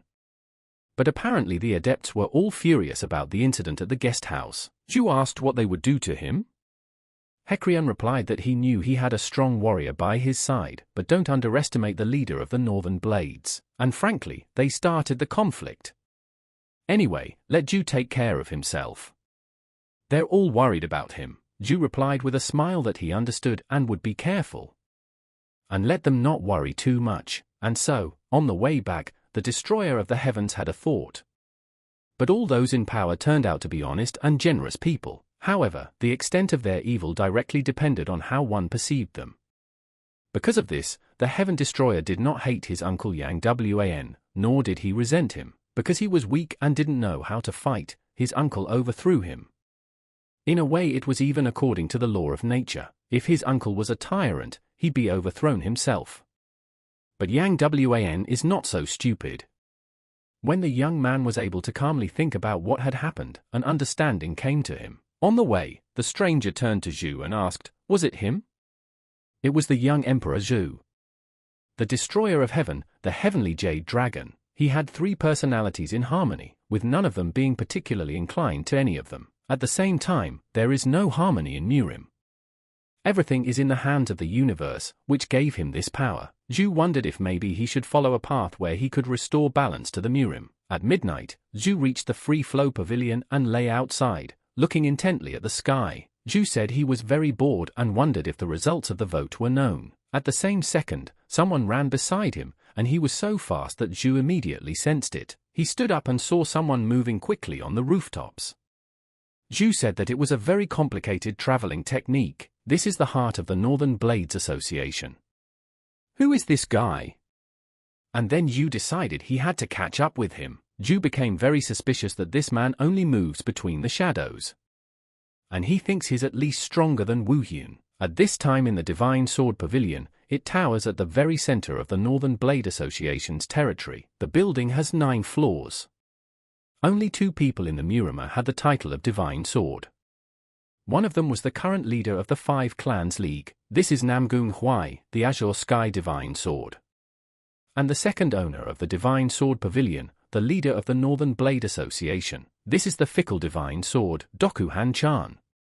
He is the youngest of the leaders of the 4 major orthodox sects, but despite this, he is nicknamed the Emperor of Swords in Murima. And since oranges aren't born asps, his father, the previous leader of the association, the sleeping dragon Doku Jung, was also a strong warrior, but he suddenly disappeared after handing over the position of head to his son.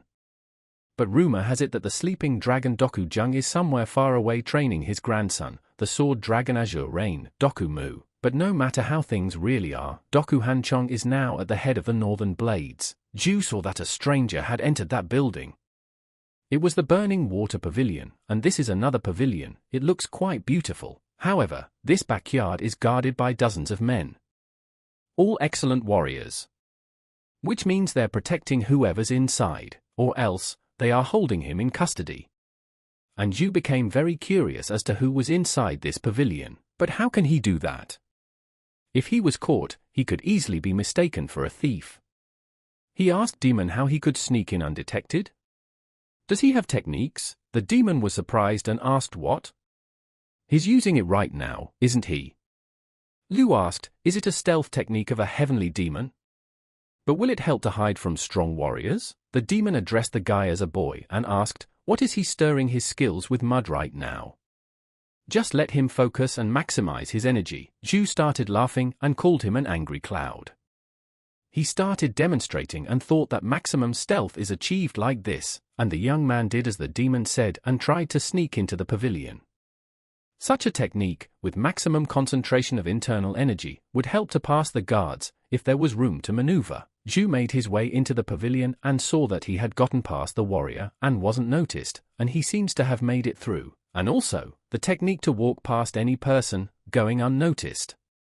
Even a perfectly trained warrior couldn't feel anything but the flow of energy. The warrior at this moment thought, where did this wind come from? At this time, Zhu entered the rooms of the pavilion. Zhu saw the guy he was chasing. He saw that he was looking for something. But then someone called out to him like Huang Sao. The stranger immediately fell to his knees and replied that he was listening to Madam. Zhu was greatly surprised by such an event. The girl came out of the shower and asked how it went. She was so wet and beautiful that Zhu was ready to get lost. The girl turned to mistress and said that she was sorry to report, but then the mistress interrupted her and told Huang Sa that she was not like herself. Why is she procrastinating? Let Huang tell her everything, and there's no need to hide anything. Huang replied that he was a disgusting, bloodthirsty, cowardly womanizer. Many people in the surrounding villages complain about him. Madam said, what does it mean that the junior leader of the Southern Blade Alliance is a scum like this? Huang asked Madam what she thought she would do now. Madam replied with a question, what can she do? This marriage of convenience for the sake of an alliance with the southern provinces. In fact, it's no different than if her father had just sold her. And it turns out her fiancé is a jerk. When you heard all this, he thought, is she the daughter of the leader of the Northern Blade Association? So that's what this is all about. It makes sense now. The agreement between the Northern Blades and the Southern Blades was achieved through marriage. From what he'd heard, her fiancé was a piece of shit. Would the leader of the association give his daughter in marriage to such a man for ambition? A ruthless man. Huang told mistress that she would have refused if she were her. Mistress asked the girl, would she have helped her escape? Huang replied that she would have complied without a second thought. It was her duty to protect her. Of course, she would always be on her side. Mistress thought and thanked Huang for such loyalty.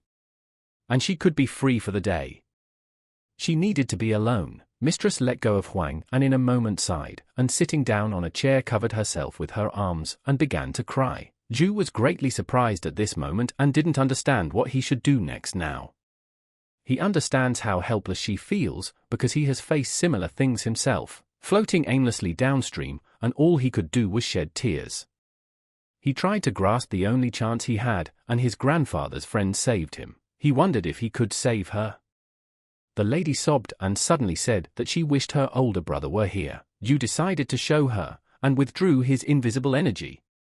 Mistress was startled and surprised in the moment. The girl was startled and asked who he was. Zhu immediately used his technique and the girl couldn't move her lips. Zhu got down on his knee and told the mistress that he had no reason to harm her. He is Heavenly Jade Dragon Zhu and was here by chance, trying to track down a strange man, and he had unwittingly heard the situation she was in, so he thought he could help her. He would lift the spell from her, just make her promise not to scream. The girl had been silent all this time, and Zhu remembered that she couldn't speak. Zhu immediately lifted the spell from her, and the girl without wasting a second immediately punched him in the face. But Zhu was faster than her, and in a moment dodged the blow.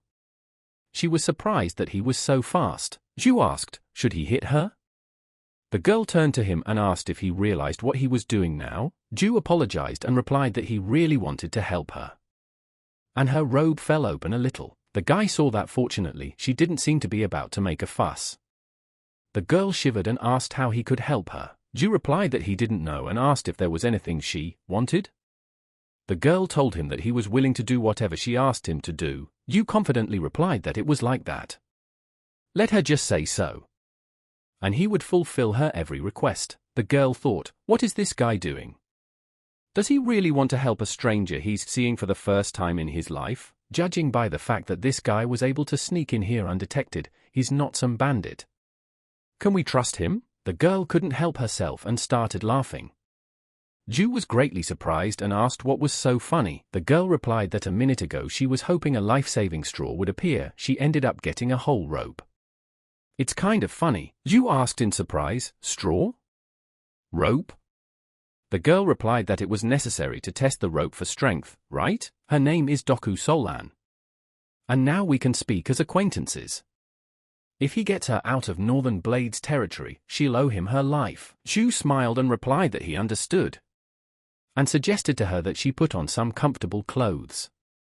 They are leaving right now. Solan said that no, it wouldn't work now. They will meet in exactly 24 hours. Zhu thought it was strange and asked why. At this time, something was happening that the Jade Heavenly Dragon didn't even realize.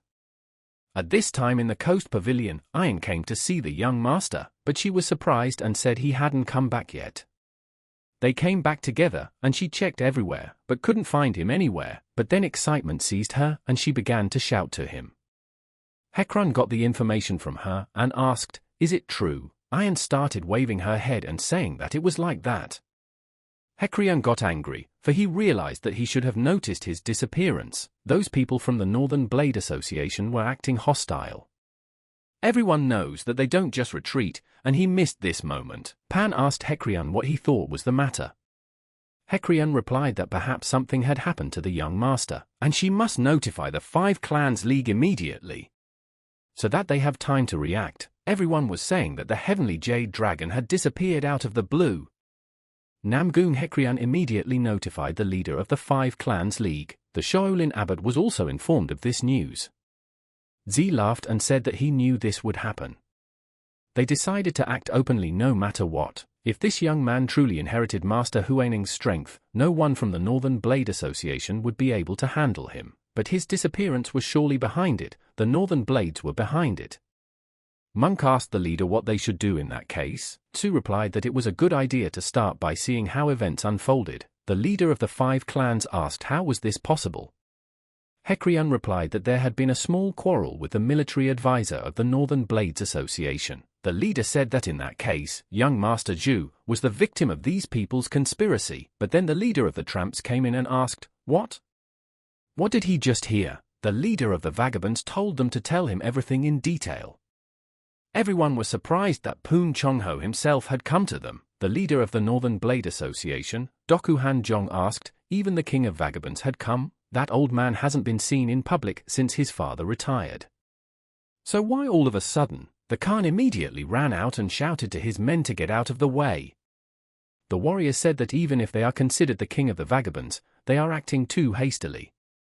They don't know what they are talking about. The Vagrant King and the past leader of the association, Sleeping Dragon, were close friends. Seo said that even without being in the association, Pun Chongho is one of the oldest Murim warriors. No wonder he came in so unceremoniously. At this time, at the Divine Sword Pavilion, a meeting about Zhu was taking place in the meeting hall. Han told everyone to be clear. The entire area of the Northern Blades Association is being searched. The rogue leader asked, "Is this as big a province as Hune or the whole of Kaifeng? There are only 15,000 warriors here, and they can't find one person among them, and if something happens to the young master, he'll sick the whole army of vagabonds on them, and they won't let the Northern Blades Association get away with it." Huang was lost at this moment and thought, the leader of the vagabonds is definitely human. Who would even behave like that? Is this weird old man really the king of the vagabonds? Tsu Gong's abbot is also one of those. He knows, of course, that Tsu thinks he's the culprit. Why, even though the whole situation is highly suspicious, he hasn't said a word all this time, although there are rumors that this kid has inherited Master Huaning's strength. If Zigong blames Nars for the kid's disappearance, the relationship with Shaolin will become even worse. It was the Shaolin that opposed the attack on the demonic sects. Surely the monks are using this situation to avoid participating in the war. Abbot Zigong is a fearsome man who never lets his guard down. What is this elder of the Southern Blades anyway? And that Dokuhan Jong is always acting arrogant. What a sight. The rogue leader turns to the man and says he's the one from the Pyong clan. What's he so happy about? Is it a holiday? Or did his father bring him up like this? The leader of the 5 clans said no and apologized to the master. At this time in the coast pavilion, Zhu was walking around and remembered Solan saying that they would meet in exactly 24 hours. Zhu stretched and thought he should come back tomorrow. And that's just fine. And he hoped it wasn't a trap. The demon turned to the guy and asked, "He's not going to do what she told him to do, right?" Zhu asked, "Why not?" The demon asked, "Boy, what, did he meet into this damsel? Doesn't he find it strange that she trusted a man she's seeing for the first time in her life?" Zhu replied to him that he was unlikely to understand, though to him her motives were obvious. Nor does he want to think that she lied. The demon told Zhu that he's a man. He shouldn't trust a woman, she'll betray him. And this disease should be abandoned, it's useless. Zhu got angry and told him to get off his back. The demon thought the guy was really stupid. He was actually in a hurry to make his name famous again in Murim. Zhu looked around and saw people and asked, "Where are these guys going in such a hurry?" He walked up to a guy and asked what all the commotion was about. The warrior told Zhu that he wouldn't believe it. It was all because of one man. The leaders of all the Murim organizations were even called for him. He heard he was kidnapped. But he doesn't even know what the man looks like. But they have to find him somehow. Zhu said it's not an easy task. But do they even know the name of it? The warrior replied that it seemed to be dragon jade or something. Khan asked the soldier, did you find out anything? The warrior replied that unfortunately, no. The leader of the 5 clans asked the warrior what he regretted. The warrior turned around to Master Pyong and replied, didn't he think he was talking too much? Pyong said in an angry voice, should he keep his opinion to himself? Let him listen to him here, how the heavenly jade dragon disgraced them. And now he's disappeared just inside the association's territory. Yes, it's obvious. The warrior said it's lies, slander and provocation. The tramp leader shouted to hell with words. Let's fight if that's what it takes. Just then, someone said that the heavenly jade dragon master had arrived. The leader of the vagabonds was surprised and asked where he was. And then Zhu came in and asked, what's going on, honored ones? The leader of the vagabonds immediately turned to the young emperor. Is he really alive and well? Everyone at this moment was surprised that the vagabond king called the boy a young emperor. Zhu approached the leader of the vagabonds and asked that he stand up. Han saw that Poon Chonwo is the king of the vagabonds. He is one of the oldest and most respected warriors of the Murim and knelt down in front of the boy. Does he really know who this guy really is? Zhu relayed to Master Poon that he was beginning to be suspected. Have him do something quickly. Poon turned to him and asked him if he knew how scared they were when he disappeared. He even lost the power of speech. Called him the young emperor. Zhu laughed and replied that no one was wrong. The vagabond king always overestimated him. Poon told the young master that he was so overexcited. Zhu apologized and said that his indiscretion had agitated such important people. May the great masters forgive him, and he would have no words to describe how guilty he felt toward the association leader. Han replied that it was no big deal. Well, we should call it a day, as long as everything's in order. And they could sit down at the table. Everyone agreed, and without hesitation, they stayed and sat down at the table. Han asked Zhu, maybe another cup? He saw that they had all decided that someone would believe them, but who is this guy really? How did he even get into the Murim? Heavenly Jade Dragon Zhu. He'll find out everything about him, and so began the dinner organized by Doku Han Chong. The atmosphere was friendly, although the 2 people at the table were on pins and needles. Hecrion thought at that moment, why was he even here? Was Zhu thinking why he was seated at the head of the table? One of the main principles of the Murim was openness. After the reservation of the vagabond king, they were seated at the same table with the greatest leaders of the Murim. Of course, the celestial destroyer was the center of attention. And he tried to remain calm under the pressure of other people's gazes. You could see they were all burning a hole in him with their stares. What's the history behind this guy? Han wondered. Why did the king of the vagabonds call him the young emperor? Pyong asked Hecrion that he said he had personally seen martial artist Wen Yun. The guy replied that he had. Zhu at this moment hoped that he wouldn't say anything that would cause him more trouble. Hecrion said it was an incredible sight. He used the long-lost technique of Master Huaining, of whom only legends remain. He couldn't imagine seeing it with his own eyes. Pyong asked him, really? It's just unbelievable. Zhu turned to everyone and said that he had just had a lucky break. Moreover, Abbot Zigong hadn't tested his abilities yet. The leader of the vagabond said that it was a matter of time. But when it happens, won't they become one of the elders of the Shaolin? Zhu jumped into the conversation and replied that no. He is hardly worthy of such a thing. Z said that the king of the vagabonds is right. Master Huainan is one of the founders of Shaolin. It is only natural if his follower and owner of the knowledge of the forgotten technique can take a high position in their temple. Is there any sect in Murima that does not attach importance to titles? If the monks certify his martial art, he will be treated properly in the temple. Han asked Su how to him. What was it to him?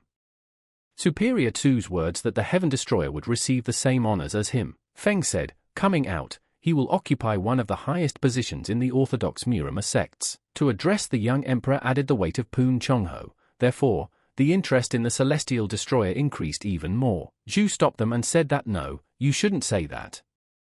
He is only a newcomer who has recently become part of the Murim. Han thought again at this moment, where did he even come from? Heard that the guy uses the martial arts of the Shaolin monks, but if these are Master Huaining's techniques, Shaolin is the foundation of all orthodox Murim sects. Its influence on them cannot be described in words. And then there's the vagrant king who has the widest network of spies and strongest warriors, and to become the ruler of the Murim, he needs their help. It's a good thing he didn't touch that puppy. Otherwise he would have gotten into trouble, and now he needs to build a good relationship with this guy to get the support of the Tramp King. Too bad he doesn't have a second daughter to do that. The dinner continued, though everyone at the table was immersed in their own thoughts. However, everyone present had Zhu's name in their minds, and in a difficult vote, 70% of those who voted were in favor of the Northern Blades Association's proposal. Since the opponents of the proposal had no valid arguments, the association's chapter gave permission for his plan to go forward. For the first time in the 1,000-year history of the Murim, the Orthodox Way declared war on the demonic way. And as a result, the strongest organization was born. Demon and Zhu were in the forest and asked the guy what he was asking to teach him how to fence with his sword. Zhu replied that it was like that, and today he had an important job to do. And since he now had his own swords, he thought it would be a good time to learn how to use them. The demon replied that he was unrivaled in swordsmanship. He will teach him everything he knows, and let the warrior raise his weapon. Zhu demonstrated this and asked, "Is it like this?" The demon replied that that was it. Now let him try to launch it as far as he can. As far as he can, Zhu replied that he understood everything.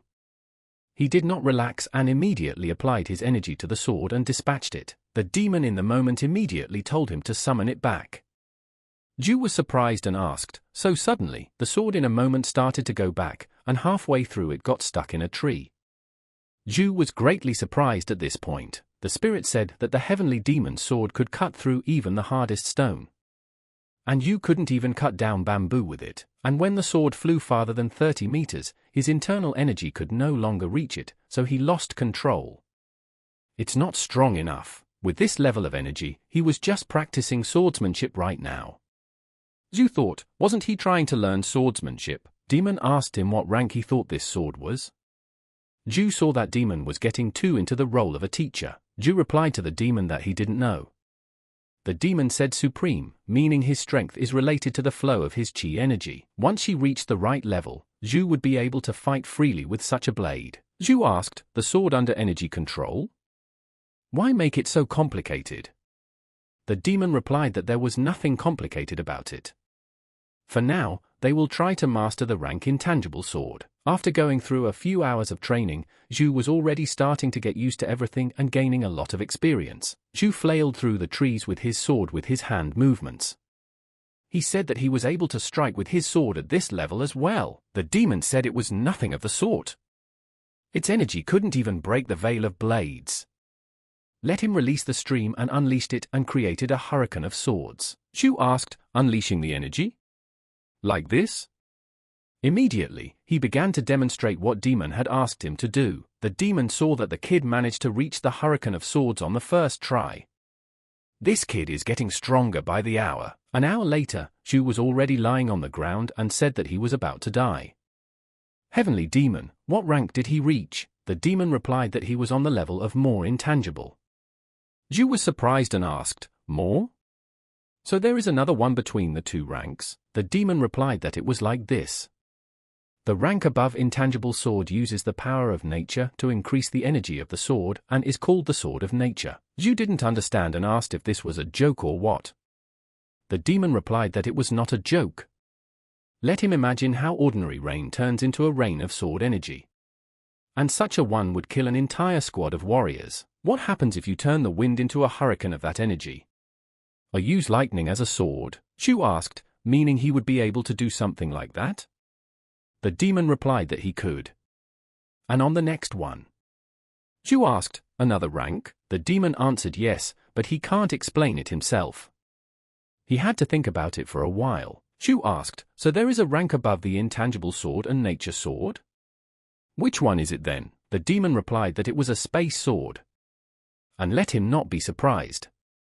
And for now, let him not think about it yet. If he started to develop too fast, he would attract their attention. Zhu asked, Murima? The demon replied, no. He's not talking about Murim. It's more than Murim. Zhu didn't dwell on it and came to the divine sword pavilion. He wondered why the leader of the Northern Blade Association had only invited him to the dinner. He expected to be the center of attention after everything that had happened. But not this much. So he decided that he should take the opportunity to get to know the head of the association better. Khan met the young master and told him to come in. After all, he wants to have a special dinner for him today. Why shouldn't he sit down? Zhu bowed and replied that he was not worth such honors. He was very happy to receive his invitation, and this pavilion is really very beautiful. He doesn't even know if he's worthy of being here. Han thought that if he couldn't get rid of it, then he would accept it as only he knew how to do. Han told the guy if he wanted, he could stay in the Northern Blades Association. They could build a separate pavilion for him. Zhu wondered from this turn of events, and he became very curious. Why would there be such respect? Zhu replied that it wasn't worth the hassle. He'll just settle for empty. Han asked the guy if he was sure it would be enough for him. Han thought the guy wished he would clear out an entire pavilion for him. Zhu told the master that he was just kidding. And the master saw that the bastard liked to bullshit. Han told Zhu that he must have gotten hungry in the meantime, so we could continue the conversation over lunch. Zhu sat down at the table surprised, for the food was set on golden dishes and everything looked very bright. In his head, he wished Confucius would bite him. It was the first time he had seen so many dishes on the table at once. At the same time, as an heir, he ate 3 meals a day, but I haven't seen anything like this, some unfamiliar ingredients. Even judging by this food, it's clear how rich the Northern Blades live. Han asked the kid to give it a try. I'm sure he'll like the way they cook here. The chefs here are even more talented than the emperors. Zhu started laughing and asked the gentleman, really? And in his head he realized that this Han was already pissing him off. Zhu moved to speak and asked, did he really want to destroy the demonic sects? Khan replied that it was decided by a vote. The decision is undeniable, so all orthodox organizations are obliged to follow them. Zhu realized that the nasty man sitting in front of him was making it all up. He asked Han how they planned to win. Khan replied that the first thing to do is to put together a Murama alliance.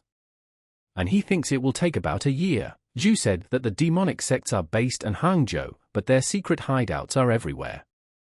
It will take a long time to completely destroy the villains, but then, when all the demons have fallen, the Murim alliance will be abolished. Han realized that this kid was trying to figure out his motives, and then he told the guy that he doubted it. They will decide on one thing at the general vote after the victory, but he hopes that this organization will remain forever. Wouldn't that guarantee peace in the Murim? Zhu realized that this would only guarantee him a rich life, and that was all. The boy asked the Lord if there were any variables to this plan. Han replied that he wouldn't call them variables. Rumor has it that the heavenly demon martial art has been revived. Zhu gave a surprised look and asked, how could it be? Han replied that they say someone who calls himself a disciple of the heavenly demon has appeared, and his fighting technique completely replicates the demonic technique. Zhu said in surprise that this is how it turns out.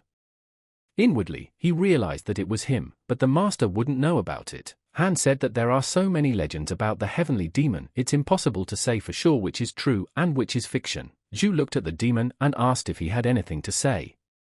The demon gave a smart look and said no. Han said, speaking of which, would you be willing to join the fight for justice? The Murama alliance they had formed was in great need of young and talented warriors like Zhu.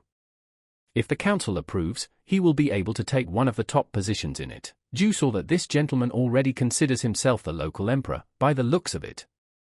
He wants him to be one of his pawns. Zhu told the Lord that he thought so highly of him. A warrior with so many flaws.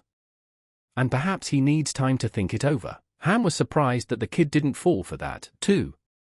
And then he said there was something else. A special offer, just for him, the young master. In a moment he pointed his fingers and a girl came out. She asked her father if he had called her. Khan replied that he had and told her to pass, and then Zhu was frightened and wondered what the master himself was up to. Han asked the girl why she didn't say hello to the guest. The girl immediately realized that this was the guy who had come at night. The girl greeted him and said her name was Doku Solan. Zhu realized that this was how the master had decided to lure him in. He stood up and introduced himself as a jade dragon. And he was honored to meet such a beautiful lady. Han turned to Solan and told her to sit with them. He asked Zhu what he thought about it. Since it's his daughter, he's not going to give her to just anyone.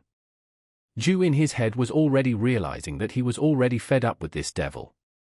How many people had this GIT already promised her as a wife? Ju said that he has seen many beautiful women in Murim, but none of them compare to Solan. Ju did his best to relay the words to his sister and asked her if she had forgotten that tonight was the night. Han says she's 19 now, and it's time to get married. But to whom? Maybe Mr. Ju? Ju replied that it was too great an honor for him. To begin with, the master shows such care for him. If he wishes, he will do whatever the master orders him to do. Han saw and realized that everything was ready and the guy was on his side.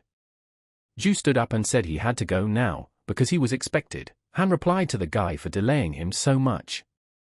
Ju bowed to the Honorable Solan and said, "See you soon." Solan asked her father about the man.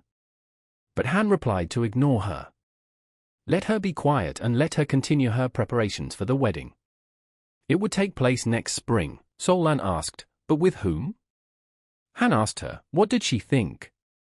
With the son of the head of the Southern Blades Alliance. Solan didn't want to and started to deny it. Han told her to stop talking. Let her just do as she is told. A passerby asked if there was going to be a festival tonight. The guy said yes. They said that in honor of the decision regarding the war against the demonic sects, there would be a feast until morning. Ju came to the Free Flow Pavilion at this time. He thought, where should he start? The girl asked Solan if she was ready. Solan answered that she was. She asked the lady if she had thought it over well. Is she ready to trust this Shu? After all, if she disappeared, there would be real chaos here. Solan replied that she knew the girl was worried. But she believed that everything would be all right. Ju had heard all this, that she had already managed to tell everything to this girl he had followed at night. The demon was telling the guy to see for himself. Tell him to drop it and leave before it's too late.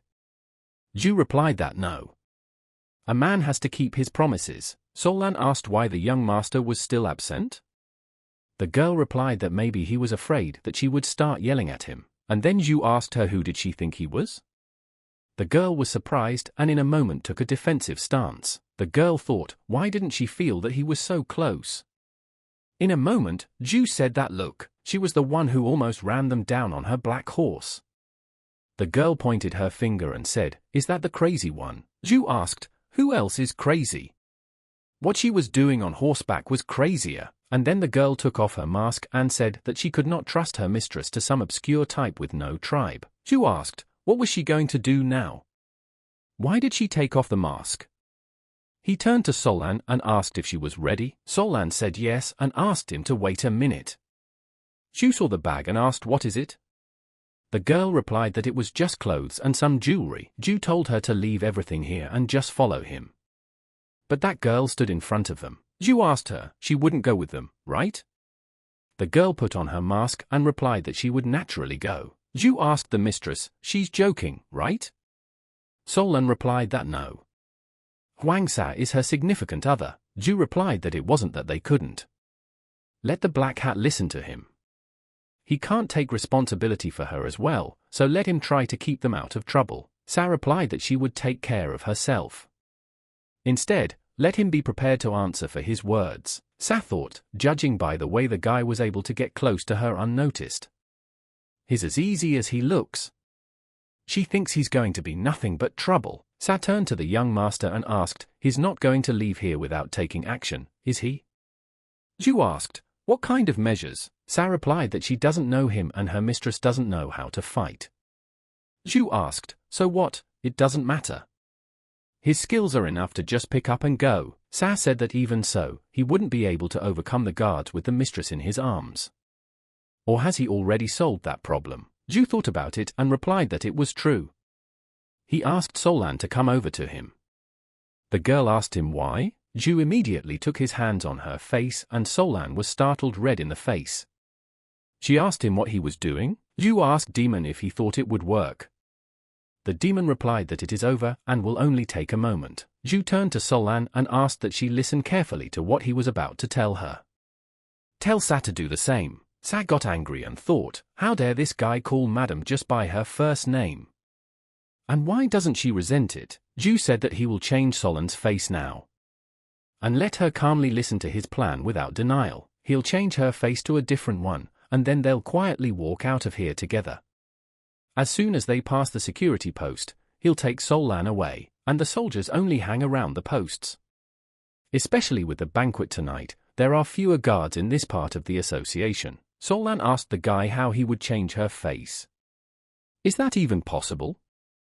Ju replied that he wouldn't have suggested it otherwise. Sol-Lan said that she didn't want her face to be different. The guy replied that she shouldn't worry, it would be the same after a while. Sa asked him, he's not going to use the metamorphosis technique, is he?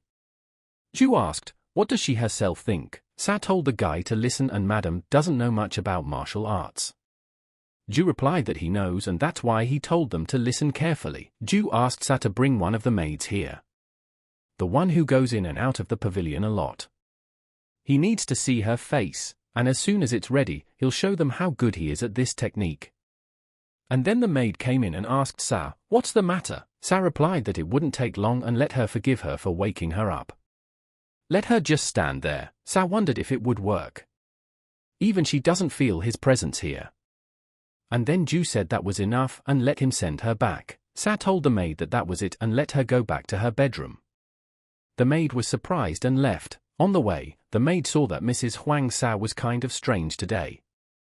Ju asked Sol-Lan to sit in front of him. Ju began to apply his abilities in this technique that the girls were even frightened by what they saw. In a moment, Ju touched his hands across the girl's face, and in a moment, a bright light flashed. Sa was greatly surprised and said that Madam's face had become the same as Maid Jim's. Ju turned to Sa and said she would admire him later.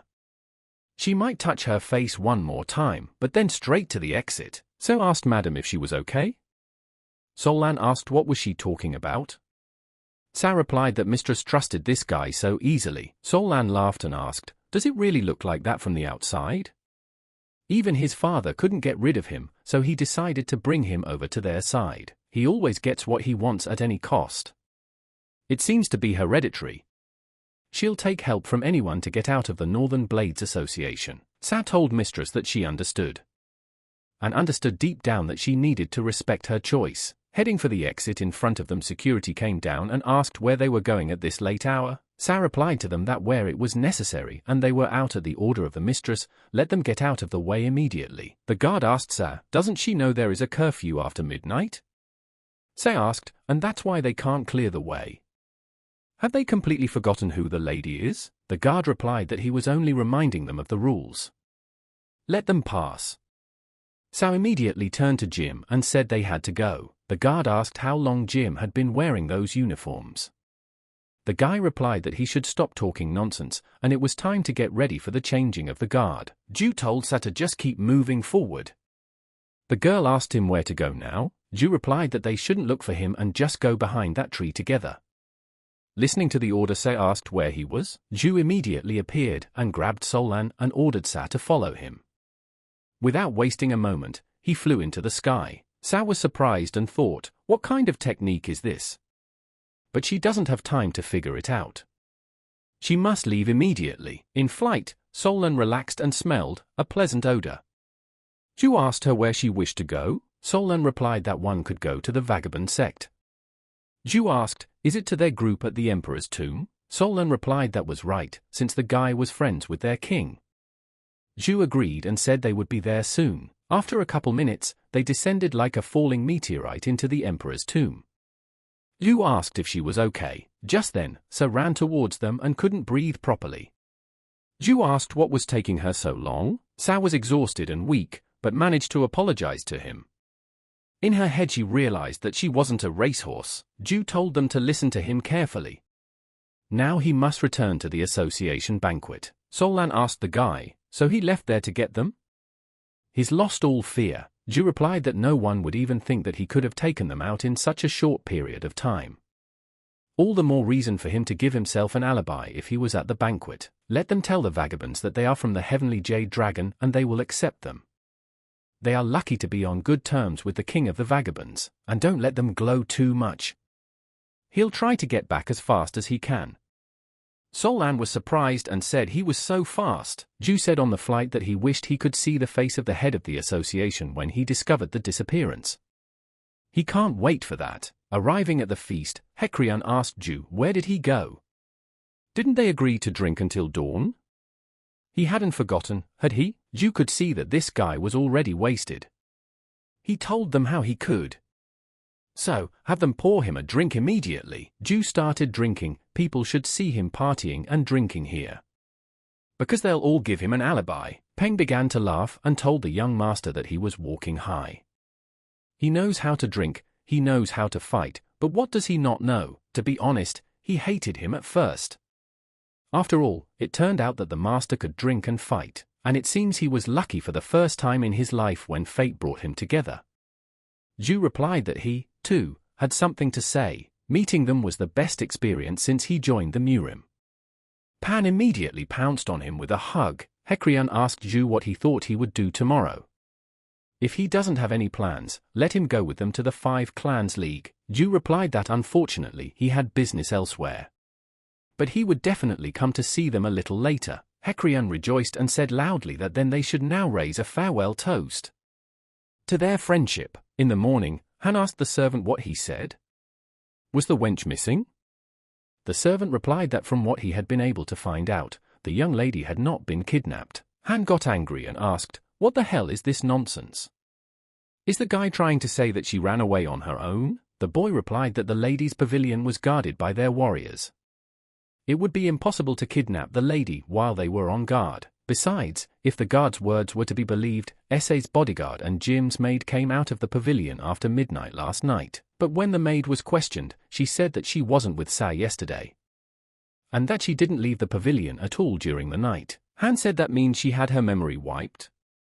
The guy said no and said it was a metamorphosis technique. The guy said that Madam had never been trained in martial arts. So either Sa or an outsider used the metamorphosis technique on Mistress. Han said that Sa wasn't that talented, so someone else was involved. Guy replied that it must be a real master, probably someone from the major sects or ancient clans. But didn't they all have a drink last night? Khan ordered the guy to make a thorough investigation and then report back. Have him check everyone, because anyone would be under suspicion. Now we must find the kidnapper at any cost. At this time, a stranger in a suit entered the underground secret place. Standing in front of the door, he told them to open it. The stranger asked the man if he was still alive. The man replied that yes, and he was still breathing, but no matter how much they tortured him, it was no use. The stranger asked what about his grandson? The man replied that he was silent too. The stranger sighed and told him to lead him there. He wished to see it for himself. Entering the torture room, the stranger saw blood scattered everywhere and a guy chained up. He told the guy that he and his grandson are incredibly stubborn people. You can't take that away from them. Last night, his granddaughter ran away. And does he think there's anyone who could have helped her? Her bodyguard isn't skilled enough to do something like that. The old man started laughing and told the guy he was crazy.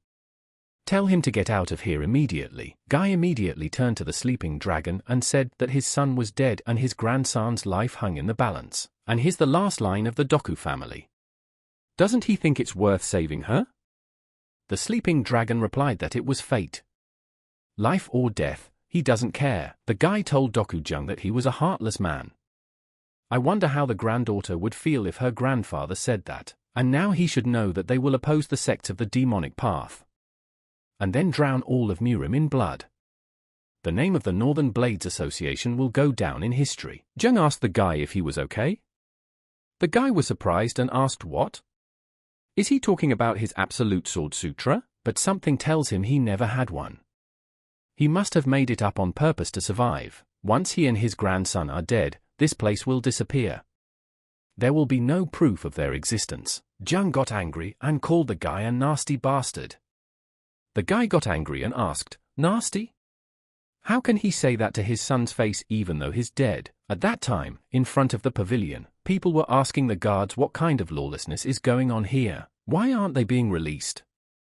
Who allowed the Northern Blades Association to behave like this? The guard replied that an investigation was underway, and he asks to cooperate with them even if it makes them uncomfortable. People shouted that they didn't even give a reason.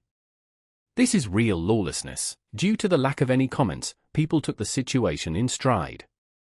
But the Northern Blade Association ignored the complaints and investigated thoroughly. The warriors questioned everyone about where they had been from 11 o'clock in the evening until 2 o'clock in the morning. Special attention was paid to high-ranking warriors. There were no exceptions. And then it was Zhu's turn. The boy asked the young master where he was and what he was doing at that time. Zhu asked, did he have to answer? And then the warrior replied that he did. Since he had nothing to hide, it wouldn't be hard to tell, right? However, if he is not, he may be in trouble. Zhu said he's not satisfied with the investigation. They're pushing him like he's committed some kind of crime. If the warrior wants to hear his answer, he can call the head of the association. And then the warrior got angry and called the boy an insolent puppy. Zhu said who would talk, or is he wrong about that? The demon asked the guy, he's going to run away, isn't he? He's not going to fight, is he? Zhu answered him to wait, he had an idea. They might be the first to make a mistake, and then the warrior turned to him and asked how dare he call out their leader? On what grounds? Zhu smiled and said that all the faces were familiar.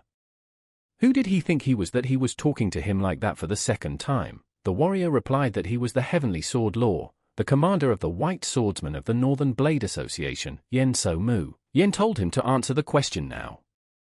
Zhu told him, didn't the guy understand him the first time? He'll talk to the leader, commander. Yen lost his temper and asked Zhu, has he completely lost his mind? And immediately began to launch his sword attacks. Zhu didn't run away and grabbed this sword with 2 fingers and said that Yen is some kind of slow, for a Heavenly Sword Lord. Yen didn't humiliate himself and put his sword away and made another attack. But Zhu dodged it as well. The demon asked Zhu if he could unsheath his sword now, right? Zhu replied that he felt sorry for those guys. Zhu didn't take this disrespect for long and decided to attack him himself, and immediately kicked him from his leg. Zhu saw the guy lying down and applied the 18 Guanyin Blood Moon. The blow was so strong that fire flew out of Zhu's hand, and the warrior could do nothing more than get what he deserved. In a fight between the strong and the weak, the strong always wins. The people were all surprised and did not expect such a turn from him. Zhu asked the warrior that he calls himself the Lord of the Heavenly Sword. Is such a title deserved to him? Yen was angry and still replied that they would fight to the death. Before he could even say a word, he died in a second. Han started laughing and said it was too much. His stupid subordinates just didn't recognize Zhu, the young master. And magnanimously, he apologizes. After this incident, Zhu flew to the girl's house. On the way, he thought that with the appearance of the association's leader, he had a chance to leave the association's territory. He was able to get out of an awkward position, but the brutality with which Doku-Khan dealt with the commander made Zhu feel disgusted with him. Zhu didn't hesitate and went down to the ground. Demon said the emperor is in exile. What's wrong with him? He's been in a bad mood since last time. Zhu replies that it's Doku-Han and he's only thinking of him. Not only is he willing to marry off his daughter to anyone for power, but he treats his men like dogs. And this man is considered one of the most powerful in Murama. That's bullshit. The demon told the guy that he's too smart and should realize, a strong man is in charge, not a kind man. Or is Zhu going to preach justice now? Isn't this about a girl named Solan? Zhu replied that it wasn't. The demon started to deny and replied that of course it is. The guy climbed up the mountain and said that the heavenly demon Huaning. He feels that this event was very important, and he thinks it's time for him to increase his power and influence. Demon asked, does he want to be in power? The patriarch asked if in Murim he didn't want to become free. Zhu replied that it seemed like it would be hard to become free on his own. The demon started laughing loudly and told the guy that he was no fool. Until he became famous, he had to show off all his skills too, but when he was creating his sect, it helped him deal with all the difficulties. Zhu said that he would become an important person and fewer people would cross his path. Demon said the guy's got the gist of it. How'd he decide to bolster his credibility? Does he really want to enlist the support of the 5 Clans League or the Shaolin Temple? Zhu replied that no. If the Northern Blades Association aspires to a leadership role, it would be unwise to openly antagonize it. And now let Demon answer honestly. Does the demonic sect still exist? The demon began to guess and merge with the answer. He replied that he didn't even know. Zhu asked him how he didn't know that. He reacted strangely when she was mentioned. The demon said 1,700 years. Zhu asked what was he talking about. The demon replied that it had been that long since the sect had existed under him. Zhu was surprised and asked the demon that he lived over 1,500 years ago. The demon asked the guy, didn't he know?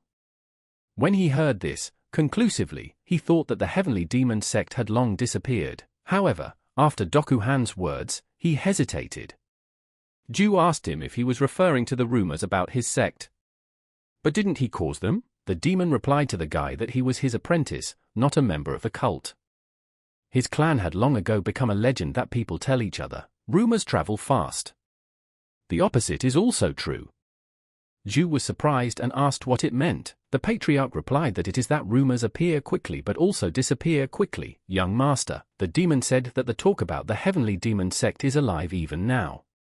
Whether they are true or not, people seem to think that there is something similar to his sect. Zhu stopped him and said that there is just because of idle gossip. And demon thinks his sect is alive? The demon answered exactly what it was. It is secret and powerful. That's why it exists in the shadows from human eyes. If the adepts didn't stop living by his charter, the clan couldn't die. Zhu didn't believe it and asked, what is he talking about? One could better go and see if his guys were alive. He turned to the demon and asked, is he really saying that people live here? Zhu asked if anyone would live here. The demon replied that if they were not here, then all his followers were long dead. Zhu made up his mind and said that he would check it out now. He immediately entered his inner energy and applied the God's Eye. At a point, Zhu said that he was sure he had just seen someone. If it hadn't been snowing, they would have been much easier to find. And then Zhu thought about the snow. And in the moment, he remembered and asked, why hadn't he thought of it before? The demon asked him, to what? The patriarch said that he seemed to understand what the young master was up to. Zhu immediately applied the lung technique and drew air into his body. In a moment, he shouted in his own voice, and then all the snow started falling off the mountains, and everything cleared up in a flash. He said he thought it would work. The demon thought that it looks like he made a mistake. Zhu immediately looked around and saw that there was a tunnel. Zhu got excited and said he had found it. He slowly entered the tunnel, but everything was so narrow. The guy saw that everything was nicely laid out on the ground and told them to take a look, because there was clearly a human hand at work here, and he could feel the warm energy emanating from here. Zhu didn't stop there and continued on his way. After a few hours, Zhu began to shiver from the cold. He was tired of walking in the ground and cried out, where have they all gone? He left everything and said he was giving up the search. The demon asked him, was he crazy? Did he give up after finding just what he needed? Zhu asked what was he talking about. The demon replied for him to look at this stone. The guy asked what kind of sign is it? The demon replied that it is a symbol of the body. All his followers know it. There must be a mechanism nearby that can be activated. Zhu found something and asked, this one? He immediately pressed the mechanism and asked demon, like this? The demon replied that's right. First you have to press the third, now the fifth. Zhu said that it wasn't that easy. Pressing all the keys in front of them opened up a staircase that headed into the ground. Zhu rejoiced and said that it seemed to have found one. And it was time to go inside and find followers. Walking down the stairs, Zhu stopped in surprise, for in front of him appeared a beautiful house inside a cliff. He said there's a whole forest underground. How is that even possible? Is this cave connected by tunnels to other places? The demon replied that apparently so. One could immediately see his followers. Zhu used the heavenly demon's trace concealment technique in a moment. He saw people appear in front of him. The girl in red said she wondered who would win. The girl in blue replied that the outcome would be decided by the older demon. The girl in red pulled up and said she didn't even know, and hoped they could get out of here after that. The girl in blue said that if the blood demon wins, they won't be able to get to Zhongwan. She doesn't even know. Zhu realized that if the older demon won, he would be able to go outside. Otherwise, he would be stuck here. The girl in red said how much she wants to go out to Zhongwan and see the whole Neuron with young master Okaki Rin. Zhu wondered who they were talking about. Some popular type? The guy told the sky demon to take a look. Is it his sect? The demon replied that it was the least he could expect from his followers. They have a pretty good collection of weapons here and unlimited potential warriors. Zhu called him a braggart and said it was time to move on. Like lightning, he started moving around the sect. At one point he stopped and said that this building looks pretty good. We should go over there and check it out. He slowly climbed the building and saw through the window a girl lying on a bed and a servant beside him. The girl said that even if the older demon lost, it wouldn't change anything. He would still side with the winner, wouldn't he, young master? The demon was saying what a great sect he had. The girl said that no matter how it was, all he from the Northern Palace wanted to take control. But for now, the Yellowy family has their backs. Besides, Damday and Guiyang aren't that close.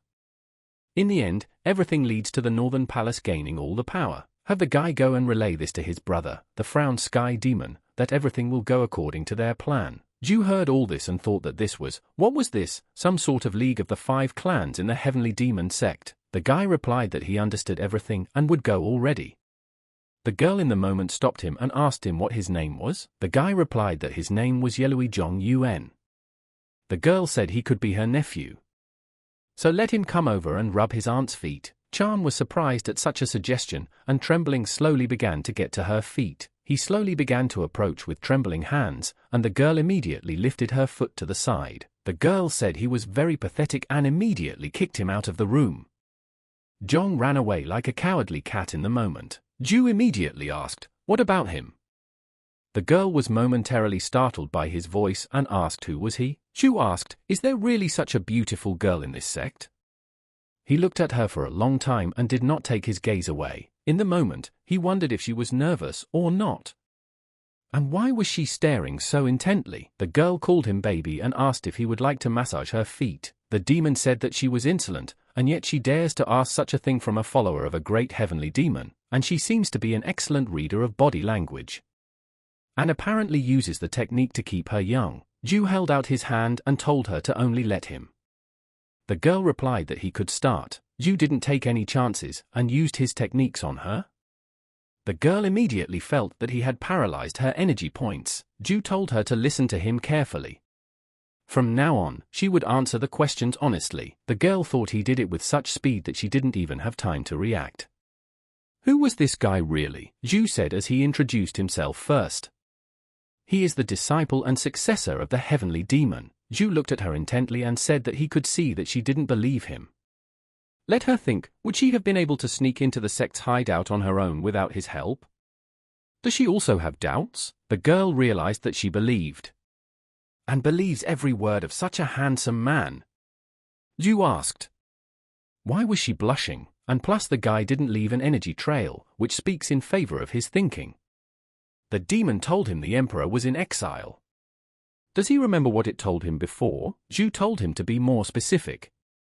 The demon replied that it was a demonstration of what he could do. It's better to see once than to hear 100 times, right? Anyway, let Zhu not try to convince her with words, but act.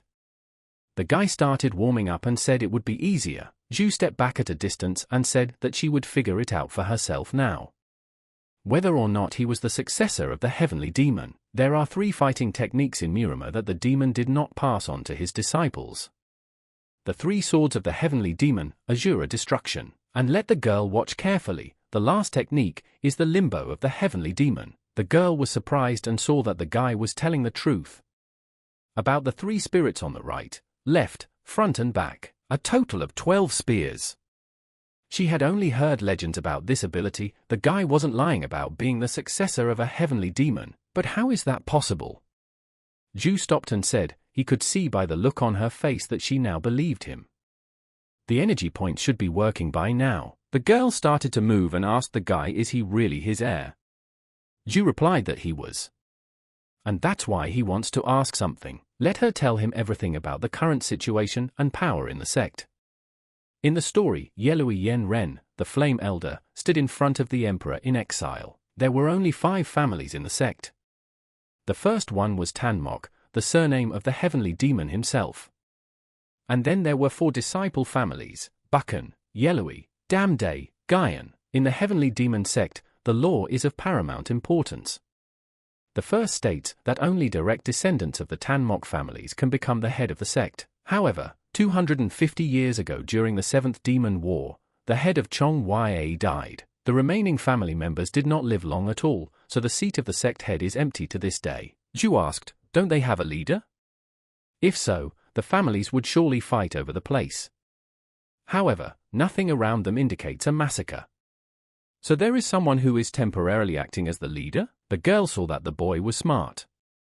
She thought he was just another idiot who only knew how to wave his arms, but she was wrong. Ren said that while the leader's seat is empty, the Council of Elders and Guardians will fulfill his duties. The council is headed by a descendant of a collateral branch of the Tamak family, whose members cannot lead the sect. He is followed by 3 guards and then the 7 elders, and finally the 4 demon lords. Zhu said that the guards and elders are just old men in power. Ren answered that blood demon, older demon, poison demon, and frowning sky demon. They are also representatives of each of the 4 families. Zhu thought to get control of the sect, he would need to defeat them all. Ren said there are still 4 elders and 4 flowers. They are important personalities among the women. Zhu asked her, is she a senior flame? One of the 4, if he understood correctly? Ren replied that was correct. However, the 12 demon masters in the heavenly demon sect had the most followers. Zhu said, how confusing. So how many people do they have in total? Ren answered that those with real power are about 2,000. But if you count everyone, it's 20. Zhu thought that in the Northern Blade Association, there are about 15,000 people. He said to Ren, which is wonderful. It's just wonderful. She's going to help him a lot. Ren said it's not a great thing. It's going to be hard, because he doesn't have any helpers to convince the others that he's the successor to the heavenly demon. Zhu asked, how come there isn't? There's her, the flame elder. And then Ren was confused in the moment by his words. Ren had been thinking all this time, who was he really? He came out of nowhere and now he wants to be the leader of the heavenly demon sect. How ambitious is this guy? He's talking nonsense. But she was very interested. Ren said she understood. She is willing to help him, but she has one condition. Zhu asked, what is it? Let her speak. Ren said if the guy promises to give her what she wants, she'll do whatever she can to help him. Zhu replied that if it was something he could do, they could make a deal with her. Ren immediately fell on her knee and said that she welcomed him, the successor of the heavenly demon. Zhu turned to Ren and asked what they would do. Ren replied that for him to be recognized as the successor and leader of the sect, he must first get approval from the elders and guards. Then he would need to subdue the 12 demon masters. And after that, the 4 demon lords. Zhu thanked her and told her that he would start moving to the top. In his head, he knew he had to convince the guards first, and then he stopped abruptly and wondered if he was even going that way. Ren had told him to be careful. The guards' hall is protected by 10 top swordsmen and the elders' hall by 10 spirit warriors. They were all trained personally by the guards and elders. The demon told the guy, so to stay out of the way, he's just going to go around everyone. Does he really want to see what they can do? Zhu replied to the evil cloud that he is smart.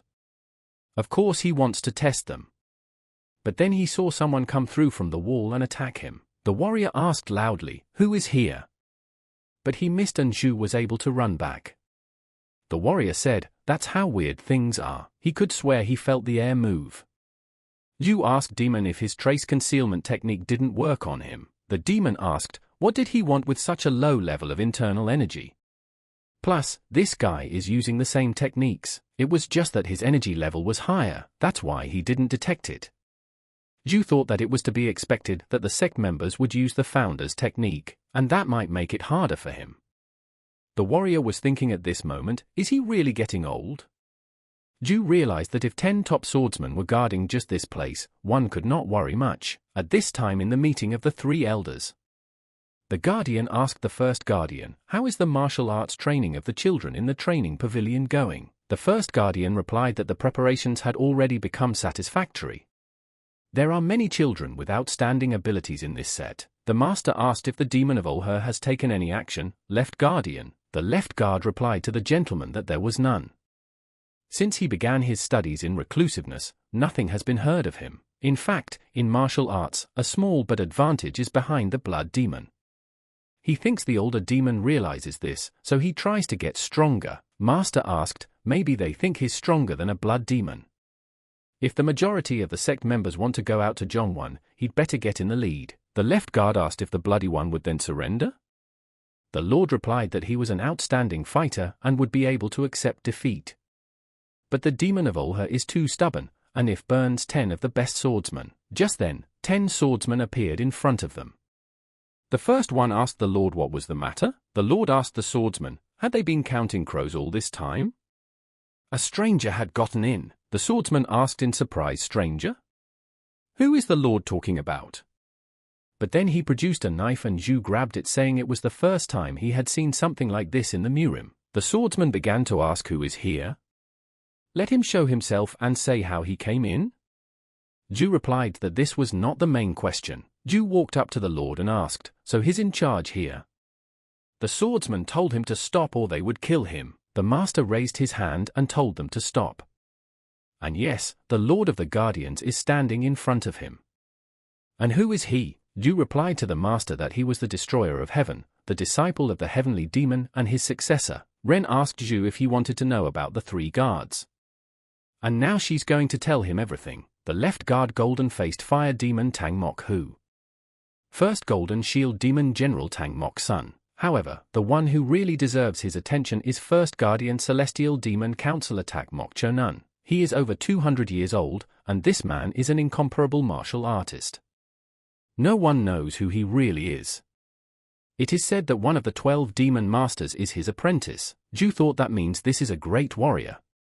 Apparently, he was able to see him despite the heavenly demon technique. Zhu turned to Mr. Shonong and said that he was a destroyer of the heavens, a disciple of the heavenly demon. Everyone was surprised, and the left guard asked how dare he joke with his name like that? He has lost all fear. Zhu replied that the sense of fear was basically alien to him, for he was definitely a disciple of the heavenly demon. Choning said, what do you mean, His Excellency's successor? Zhu answered him that it was like that. Chonan asked, what would he prove it with? Zhu thought for a moment and asked how could they do such a thing? He immediately took off his sword and showed them. The left guard and the first demon began to say that it was the Lord's sword. Is it really real and not some kind of fake? Zhu asked, well, how's that for them? Do they believe him now? Chongdong replied that if his old eyes were correct, they were really looking at the sword of a heavenly demon. However, it was not enough to accept him as the supreme leader of the sect. Zhu was surprised and asked what? Chonan replied to the lad that if he returned the blade to them, they would treat him as an honored guest. But if he decided to encroach on his place as head, they would have no choice but to make him change his mind. Zhu started laughing and said that apparently in the heavenly demon sect, his own authority had fallen below the plinth. How could he do that? The demon at this time was saying that here they were parasites. Unbelievable. Who do they think they are? Zhu asked him, was he sure he thought so? The swordsmen were all surprised and asked, is this a one-actor theater? Or is the guy just crazy? Chonan told the guy, if he really is his successor, then you have to prove it not with things, but with your skills. Isn't that right? Zhu asked the swordsman, do they have a long way to go? The swordsman replied that they were almost there. The guy got excited and said that he was already bored, but judging by how brightly the fire burns, there's plenty of oxygen here. The swordsman said it was because the rocks here let air in. The swordsman led him to the tomb of the heavenly demon. Zhu asked, is this where he is resting? Chonan told him it was simple. If he really is the successor, let him open the gate of the tomb and go in there and take one thing. Zhu asked the guard which one? Chonan replied that it was a ring. It is a sacred object that once belonged to a heavenly demon. Such a symbol of power could only be worn by the founders of the sects of those times. There is a legend that the ring is engraved with the way to reach the state of enlightenment. Zhu told Demon that the grandfather seemed to be talking seriously. He turned to him and asked if he could explain the ring. The demon replied that it was a ring he wore. A favorite piece of jewelry, by the way. It held the knowledge of all his battle techniques. Zhu said that if it was true, such a thing would come in handy for him, right? He told Demon that the door doesn't open. Does he know? Is there some secret? It's just an iron wall. The first demon asked the first guard, are they really just going to let this guy enter the tomb? Chonan replied that judging from the technique the little guy used, he wasn't that far from the heavenly demon's teachings. The left guard said, don't make him a leader for that, and for somehow getting a sword? Chonan replied that if he had abilities like a heavenly demon, he would open the tomb and take the ring. That would be reason enough to make him head, don't you think? He's up to the task. And he'll be fine with it, the left guard asked the first one. Really? Chonan replied, that's right, the tomb is most likely heavily guarded. Just then, the swordsman came in and addressed the guards. Chonan asked, is something wrong? He replied that this young man was asking him for a favor. Chonan asked what other favor? The swordsman replied that the boy wanted healing and nourishing elixirs. He also demanded that no one go near the tomb. Chonan was surprised and asked what could threaten the people at the tomb. The swordsman replied that the young master was going to pierce the gate with his sword. Zhu prepared himself in Akata and Demon was telling him to concentrate on one point. Does he remember what he was told earlier? His weapon would withstand even such a blow. Zhu remembered and said that they would now test the sharpness of his blade.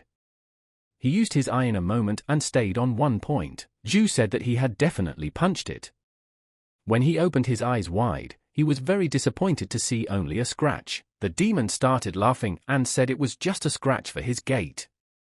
Zhu asked, should he have hit harder? And the tedious work continued. The constant strokes of the sword were not easy even for a fugitive emperor. He attacked the gate for 3 hours, however, only a small chip appeared on it. But Zhu began to focus less on fighting techniques and more on concentrating his internal energy. The patriarch asked the young master if he was okay. The demon got angry and told his grandfather not to distract him. Suddenly he would definitely succeed next time. Zhu replied that there was no point in explaining how great a value the amount of internal energy had. One enlightenment would be enough to become much stronger and gain a whole new level of martial arts proficiency, and it all depended only on one's own determination. Zhu realized that the performance of martial techniques directly depended on the flow of internal energy, and thanks to this, the sword itself will understand how to attack without blocking the flow from the heart. It is necessary to open the soul and intend to go all the way, and then the energy path will be paved. Zhu began to let energy flow through his heart, softness, hardness, and flexibility. They all succeed each other and cease to exist separately. He repeated all the time for them all to go and come to the same true paths. After 28 hours 14 minutes and 24 seconds, Chu finally opened his eyes. The demon told Zhu that he congratulated him and asked how he was feeling. Zhu replied that he didn't know. Is it even worth mentioning how insignificant his abilities were before this? It's hard to describe, but it was as if he had discovered a huge new world that he couldn't even imagine before. Turns out it wasn't just another one of his intangible and natural sword tricks. He would have lived happily ever after without knowing all this. Demon said, but it's a pleasure to discover it for yourself, isn't it? And this is just the beginning. Maybe he'll even reach the end someday. Zhu asked, the end? But there isn't one. He will go on, and only he will decide when to stop. That's why you have to do something to feel alive. Zhu believed in his ability and picked up his sword. Zhu felt as light as if his body had become hollow. Although he couldn't feel the fullness of the energy, he couldn't feel the fullness of the energy. He realized it, for he had comprehended an entirely different state. Zhu thrust his sword into the wall and turned to the river of swords. That it should be transformed into the wind of swords, and all that would be left was the explosion of the sword. The sword didn't hesitate long and slowly began to enter the wall, and a bright light was increasingly visible. Zhu said that he had indeed become stronger, and he was overflowing with destructive power. Zhu grabbed his sword and said that now he would see where the heavenly demon ring was. Once inside he was surprised and asked, what is it? He asked, is this really Jianggu Wen? And here, a martial arts manual? The patriarch asked, doesn't the young master like to read? The demon asked, who even loves? Can these papers benefit someone who has opened let the energies of the heart? The heavenly demon tomb was divided into 6 halls. The first one held the secrets of martial arts. The second room contained the manuals created by the past elders of the sect. The third room was given over to elixirs. Zhu entered the third hall and was greatly surprised. He said that there were more vials here than there were in the palace. There's a lot of them in the palace. Zhu decided that he would need to come back here later. These elixirs could be very useful in the future. The fourth room was an armory, fully stocked with weapons. Each one had a brief explanation on it. The fifth knowledge hall, where information about the past leaders of the heavenly demon sect was gathered. There were life-sized statues of them, books with their techniques and memoirs. Zhu said that according to the heavenly demon advisor, the last hall was where his personal belongings and jewelry were kept. The demon said that it was probably all melted away by now. Zhu asked, didn't he find it a little strange? Does just opening the tomb gate prove that he is the successor? He thought that of course it wasn't that simple, but it still didn't fit in his head. In the hall of the heavenly demon, Zhu arrived there and asked with surprised eyes, is it him, the heavenly demon? The demon replied that the craftsman had managed to render his appearance very accurately. Zhu said that it was incredible, and then someone appeared from above and was attacking, saying how long it had been since he had smelled human odor. Zhu sensed the attack and used the technique of covering his tracks. He dodged in the moment and thought, who is this guy? Zhu used the technique and thought, he can't see him? But the attacker crept up from behind and decided to make another attack. 500 years ago, the former demon lord, the strongest of the four, one of the most influential figures in the history of the heavenly demon sect, one day, greed blinded him. He secretly entered the tomb and stole the ring of the heavenly demon, and then practiced martial arts in secret. However, the energy emanating from the ring was too great, and eventually this master went insane. Over 300 sect warriors sacrificed themselves to lock him in the tomb. And to seal the entrance, this warrior has been alive all this time, living in this tomb.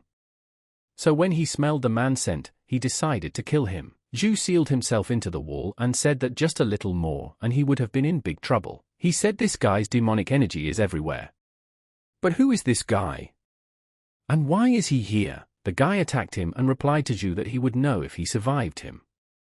Zhu saw in the moment that there was a sword in front of him. Zhu reacted in the moment and used his demon sword to repel the vile guy's attack. The guy was very strong and angry. He was so furious that he started using his legs in the fight. Zhu started to fight and saw that the enemy's blade was already in front of his eyes and had time to react to it. The demon said it was good, and the guy deflected the punch perfectly.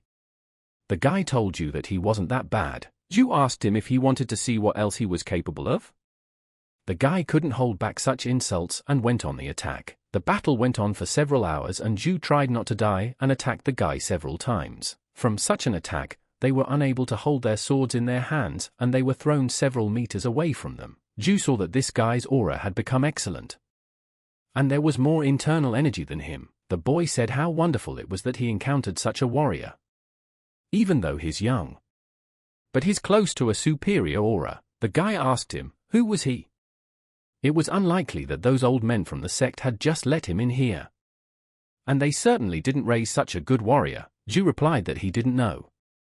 Isn't it interesting in other ways? If his skills were so outstanding, he would have gotten out of here by now. But he's still stuck here. The guy was surprised and replied that there was nothing interesting about it. And he still had something to do here. The guy asked Zhu why he came here. Zhu replied that he had come for the ring of the heavenly demon. The guy said he understood and so thought the counselor had sent him. Zhu replied that he hadn't. He just came to take back what was his. The guy asked Zhu in surprise, to him? And he hadn't met a worthy opponent in a long time, and although it's all very nice, the guy picked up the sword and told Zhu to watch his tongue better. Zhu asked him if he was the one who told him and picked up the sword. Zhu told the guy that he himself should think about what he is saying. He is the successor of the heavenly demon himself. In the moment, Guy recalled his memories. How in battle he fought the boy and the boy lost. The boy cried lying on the ground. The boy appealed to Guangchu to spare him this time. Let him remember the old days. Chu didn't feel sorry for the boy and killed him that second. The judge said Chu was the winner. Chu looked at the audience and thought, what are they all so excited about? Just like a tiger is not excited after killing a rabbit, he is not excited about the fact that he killed this man. Chu said that it was too boring for him. Even though he was the strongest in the sect and kept it under control, he couldn't dispel his boredom. Chu was able to obtain the heavenly demon ring and repeatedly tried to match its power, but he only succeeded for a moment. He only came to his senses after killing 300 cult members with his own hand. All of these people had died because of quite ordinary techniques that he couldn't even remember, and that's when despair took over from boredom. Even as his weaknesses became strengths, the demon lord Damde Chu was in utter despair. He asked what was the use of this ring?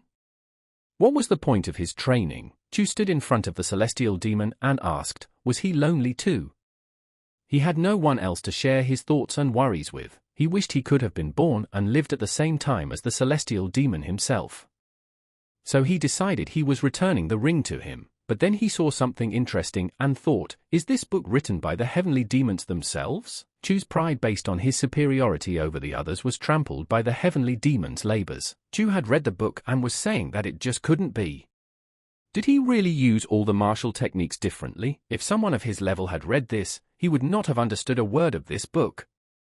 Even if they are just words, but how much meaning they contain. A demon lord who had been tormented by boredom all his life was able to find salvation in the labors of a heavenly demon. And then Chu made the decision that he would forget about all his past ambitions and elevate here to the level of his teacher, the heavenly demon. Thanks to his labors, Chu spent 50 years in the tomb. A little boy who called himself the successor of the heavenly demon appeared before him. Chu started to smile and said that it was just unbelievable, laughing. What other successor to the heavenly demon? For his age, he was indeed able to achieve outstanding skills.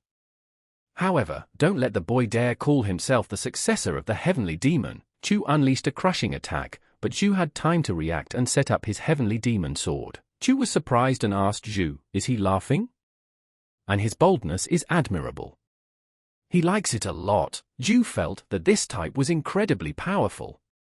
Chu said that although there were still people in the sect calling themselves demon advisors, there was only one who actually held that title, a godlike man, and Chu had doomed himself to death.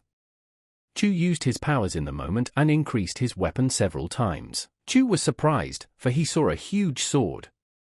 Chu started to attack and told the boy to be more careful. Zhu held his defenses to the last, and with every strike from Chu, he could feel the attack getting stronger and stronger. Chu began to say that in the heart, softness, hardness, and flexibility merge and become one. Let the boy remember that. If he doesn't recognize the change, he'd better give it all up. And it is in him that all these qualities come together. Zhu fell to his knees along with his sword. Chu asked him if he could take it. The demon called the guy an idiot and said that just by looking at his muscles, it was clear that this was not the attack to use. Let you not try to defeat him by force. Let him use his skill. Zhu replied to him that he might as well not say anything. He already knows that. Chu attacked him again and asked why he was talking to himself. He should be dead by now, right? Zhu got into an attack stance and Chu stopped at what he saw. The guy was using the heavenly demon limbo technique. Chu was surprised that this was the same technique. It can't be. They were just pathetic clones. Chu used all of them and attacked with a unified force. Chu started to get defensive and tried to see which of them were real. But he soon realized that they were all real. But how could the kid read the writings of a celestial demon? For Demon Lord Chu, it was not difficult to anticipate the attacks of an energized sword. At first, it may seem like multiple blows are happening at the same time. But if you look closely, there is a system to it, and in the same order, these blows must be parried.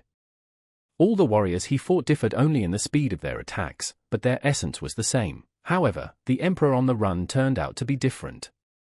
His outbursts were indeed simultaneous, and even the Demon Lord couldn't repel the blows falling on him from all sides at once. Chu destroyed the guy's technique and he was the only one left.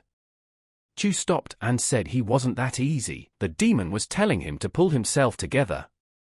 This was not enough, he needed to attack further. But the Patriarch was telling him to start by taking a break and thinking things over. Zhu immediately lost his temper and told them that the two of them were talking too much, throwing words around and messing with his head. And then something came to Zhu's mind and he thought, what if he used this technique? Chu asked, why did the guy suddenly start talking to himself? Had he lost his mind? Zhu raised his hand and said he needed to clear his mind. Chu asked him, had he decided to run away and trashed him as a coward? Immediately Zhu stopped and asked, who's that running away? Just thinking about how to defeat him. And then he finally came up with one. Zhu grabbed his sword and said he was finished. He used two swords, one of which was good. Chu asked, is that a simultaneous attack with two swords? What a cheeky guy. Zhu immediately pointed his fingers and ordered the swords to attack. Chu realized that this was clearly an unusual level of sword mastery. Each of his strikes was unimaginably cruel. And even after such an attack, his internal energy level didn't drop. And then he saw that it had even increased. Only after the double sword attack, he finally realized that this guy he hadn't even dreamed of it. Zhu immediately summoned his swords back and saw that Zhu had been defeated. Zhu told him that he still couldn't believe that he was the successor of the heavenly demon. Zhu told Zhu to answer just one question: is this true? Is this really possible? Zhu asked. Does it really matter? Anyone who has fought him knows the answer to that question. Could it be that this is Zhu's time? Zhu tried to say something and couldn't. Zhu asked him, is he going to keep sitting here? Zhu replied that he didn't know. Studying the heavenly demon's writings and trying to reach his level, he dreamed of leading the sect, but now that he had appeared, everything that was important to him had lost its meaning. Zhu asked if he wished to have that meaning returned to him. Zhu says he's going to take the power of this place for himself, even though he doesn't know what he'll do with it. He promises he won't be bored, and he needs Zhu. So it's time for him to go with him. Zhu asks the guy, does he want to put meaning back into his meaningless life? He wished he had been born and lived at the same time as him. And it seems the heavens have heard his wish. Zhu shook his hand and replied that he agreed and introduced himself. And he salutes the supreme heavenly demon. In the moment in the guardroom, Choning asked the servant how the guy was doing. Did he die? And then the servant replied that he just didn't die. At the same second, Zhu came over and showed the ring on his finger. Everyone was surprised and couldn't believe that he had succeeded. There's also the same guy standing behind him. Zhu said, judging from their faces he thinks he did enough as evidence. Zhu turned to the demon lord and said that he was breathing fresh air for the first time in half a century. After all, Zhu replied that so much time has passed and nothing has changed here. Supreme, Chonan thought, is there really a demon lord standing in front of him? And he had just called this guy a supreme. Not only was he able to survive and retrieve the ring, but this madman, or rather, demon lord, now calls him that. Zhu turned to the counselor and told him not to delay in answering. Is the evidence sufficient? Chonan replied, proving himself. He is a centurion among the guards, Tang mocked Chonan, celebrating the appearance of the supreme heavenly demon with all his heart. The others were surprised from Chonan as he immediately fell on his knees in front of this guy, and they too said they salute the supreme. The left guard said, so the spirit of the heavenly demon resides in his body? Zhu replied that it was so, all thanks to a ritual called the basics of summoning and binding the soul. Zhu now realized that he wasn't talking to himself. Chonan said that there are many things in this world that the human mind can't comprehend that are truly unbelievable. What is the heavenly demon saying to him now? Zhu replied that he had been cursing them long enough. The demon said that was right, for they were brainless idiots. Zhu told them that they were his followers after all, so he expected them to have already subjugated the entire Murim, and the fact that the cult can't be found, even if you wash your eyes with some potion, is very disappointing to him. The demon told the guy that he was about to say something and let him repeat it word for word. Zhu said that the heavenly demon had something to tell them. The demon said that he was a heavenly demon. The heavenly demon criticized the current state of the sect for quite a long time. After that, he ordered to equate Zhu with the title of heavenly demon and help him in every way possible. Of course, no one could question the escaped emperor's abilities, and everyone followed the sect founder's orders. Choning asked the Supreme what he thought of the heavenly demon ring. Zhu replied that he didn't even know. At a glance it looked quite unusual. The demon asked him if he was drunk or stupid. What does he know about it? He would prove to him what a wonderful weapon his ring could be. Zhu replied to demon that he wasn't the one the warrior was talking to. The demon said that if he filled the ring with energy and threw it, it could cause incredible destruction. The ring will penetrate any enemy's defense barrier like a piece of paper. It also gives the effect of resistance to fire, and if he takes the ring in his mouth and concentrates the energy, it will neutralize any poison. Zhu replied to demon that he understood. Yes, the ring is indeed not simple. Demon replied that it was more than complicated. Zhu turned to the demon lord and said that it was time for them to go. Zhu was surprised and asked where to. Zhu replied that for the first time, they had a difficult road ahead of them. They will go, they have 12 horses to curb. Zhu was surprised and asked what other 12 horses? Choning replied that he seemed to know who Zhu was talking about. Chonan turned to the Supreme and said that they were some of the strongest warriors of their sect. They have great potential, and they are all waiting to be the ones to bring them back to their former greatness. If the Supreme gains their trust, they will help them in the future. Zhu said that he knew, and that was why he was going to meet these demon masters. Zhu turned to the Supreme. Did they really have to use the underwater diving technique to get to that place? What if it spooks the horses and they scatter? Zhu replied that they'd have to get up close and personal first. And these guys have milk on their lips. Zhu asked, so are these the same 12 demon masters he was talking about? And that's when Zhu yelled out to these guys and asked if they could join. The guys immediately stood up and asked, who is this guy? Where did he come from here? Zhu asked if they wanted to know who he was. He thinks they are 12 demon masters, you can explain. The demon lord, will he help him in this? Zhu immediately showed his face and said that the Supreme was in front of them. The guy answered him not to make him laugh. Zhu didn't bother with them for long and beat them all up in a second. And thought, who the hell are these creeps? And their mission was complete. The boy wondered in his head, what kind of technique did he just use? Zhu said their skills were pretty good for their age, and this guy's got a great stealth technique. What's his name? The guy said his name, but he didn't say. He changed the subject and replied that they didn't know who this guy was either, who came and started ordering them around. Although, judging by the technique they had just used, Zhu told them that the supreme heavenly demon in front of them. The boy was surprised and asked, is it true? The guy said that they 12 demon masters can only swear an oath to someone if two conditions are met. 1, they must defeat them. And 2, they must be the leader of the heavenly demon sect, and both conditions have been fulfilled. From now on, the 12 demon masters would faithfully serve him. Zhu said that here they got 3 guards and a dozen masters. The demon said in a moment that the little guy looked lousy and immediately fell to the ground. Zhu was taken straight to the Guardian Hall. He was unconscious for several days, and he continued to lie there. Chonan said to Zhu that, meaning he didn't do anything when his master was in such a state? Zhu replied that it seemed that the Supreme had rushed to use a battle technique he hadn't used before. Therefore, he had fallen into a borderline state. Chonan asked, and what kind of technique is that? Zhu replied that it was the sword of nature. The guard was surprised and asked, is this a joke? Zhu replied that this was the first time he had seen it himself, so he didn't know for sure, but he had heard that this rank was much more serious than an intangible sword. At this moment, Zhu told the others to wait for a while and let them stand where they are. The guy got angry and asked, who does this guy think they are? Even wounded, they would not surrender. Zhu realized that he couldn't beat them if he didn't give his best. He pulled out his sword and began to demonstrate to them. Zhu was surprised and thought, what is this? There was an unusual energy coming from his sword. It wasn't linear, it was more like smoke from a smoker or something. Soon, the energy became as thick as mist and filled everything around him. The 12 demon masters looked at the Supreme with admiration. Before they could even notice, their bodies lost the ability to move.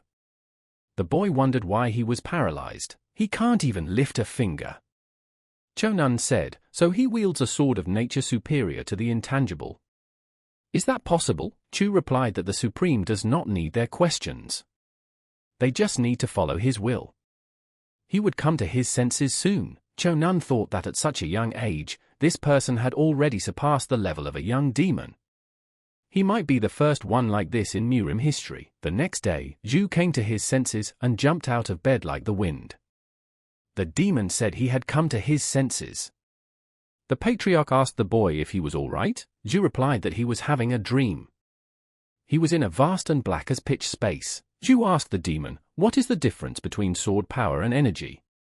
The demon was surprised and asked, why the question? After waking up, Zhu flooded the celestial demon with questions about martial arts. Sometimes he asked questions with the look of a naive child, sometimes with youthful fervor, and sometimes with the wise look of an elder. At first it confused the celestial demon, but then he was glad he could discuss the topic with someone. Thanks to the conversation with the heavenly demon, Zhu was one step closer to his goal.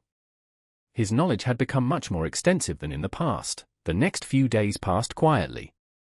Zhu shared his knowledge with the 12 demon masters and taught them martial arts. And in a moment, Zhu realized that he was training someone for the first time.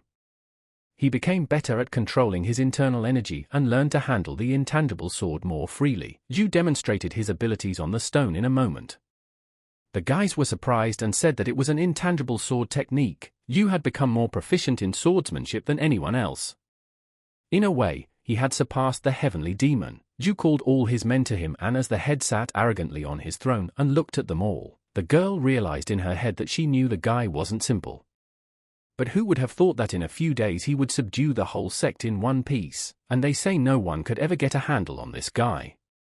They call him the Demon Lord. Zhu asked the girl what she was staring at. The girl was surprised and replied that it was nothing. She realized that it was really an outstanding person anyway. Chonan turned to the Supreme and said that they had an important matter to discuss. What did he think about the future of the heavenly demon sect? Zhu replied, looking at him with both eyes. They all recognized him as their head. And it seems this was supposed to happen tomorrow? A duel between an old demon and a blood demon. Chonan replied that was correct. They were both talented warriors, respected in the sect. But their opinions did not coincide. That's why this fight is not just a tournament. You could say that the outcome of the battle decided the future of the entire sect. Chonan said that in fact, after the appearance of the supreme heavenly demon, this duel had become meaningless. Zhu says they are wrong. The two of them epitomize the paths the sect can take.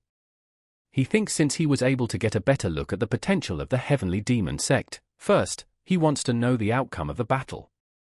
He hopes that they will follow him without forcing anyone to do anything. Zhu asked the Supreme what to do with Chongwen, the basin of the Huanghe River. Of course, one should strive to subdue the territory. Zhu replied that they would conquer them. But not in a direct clash by war. Everyone did not expect such an answer and asked what?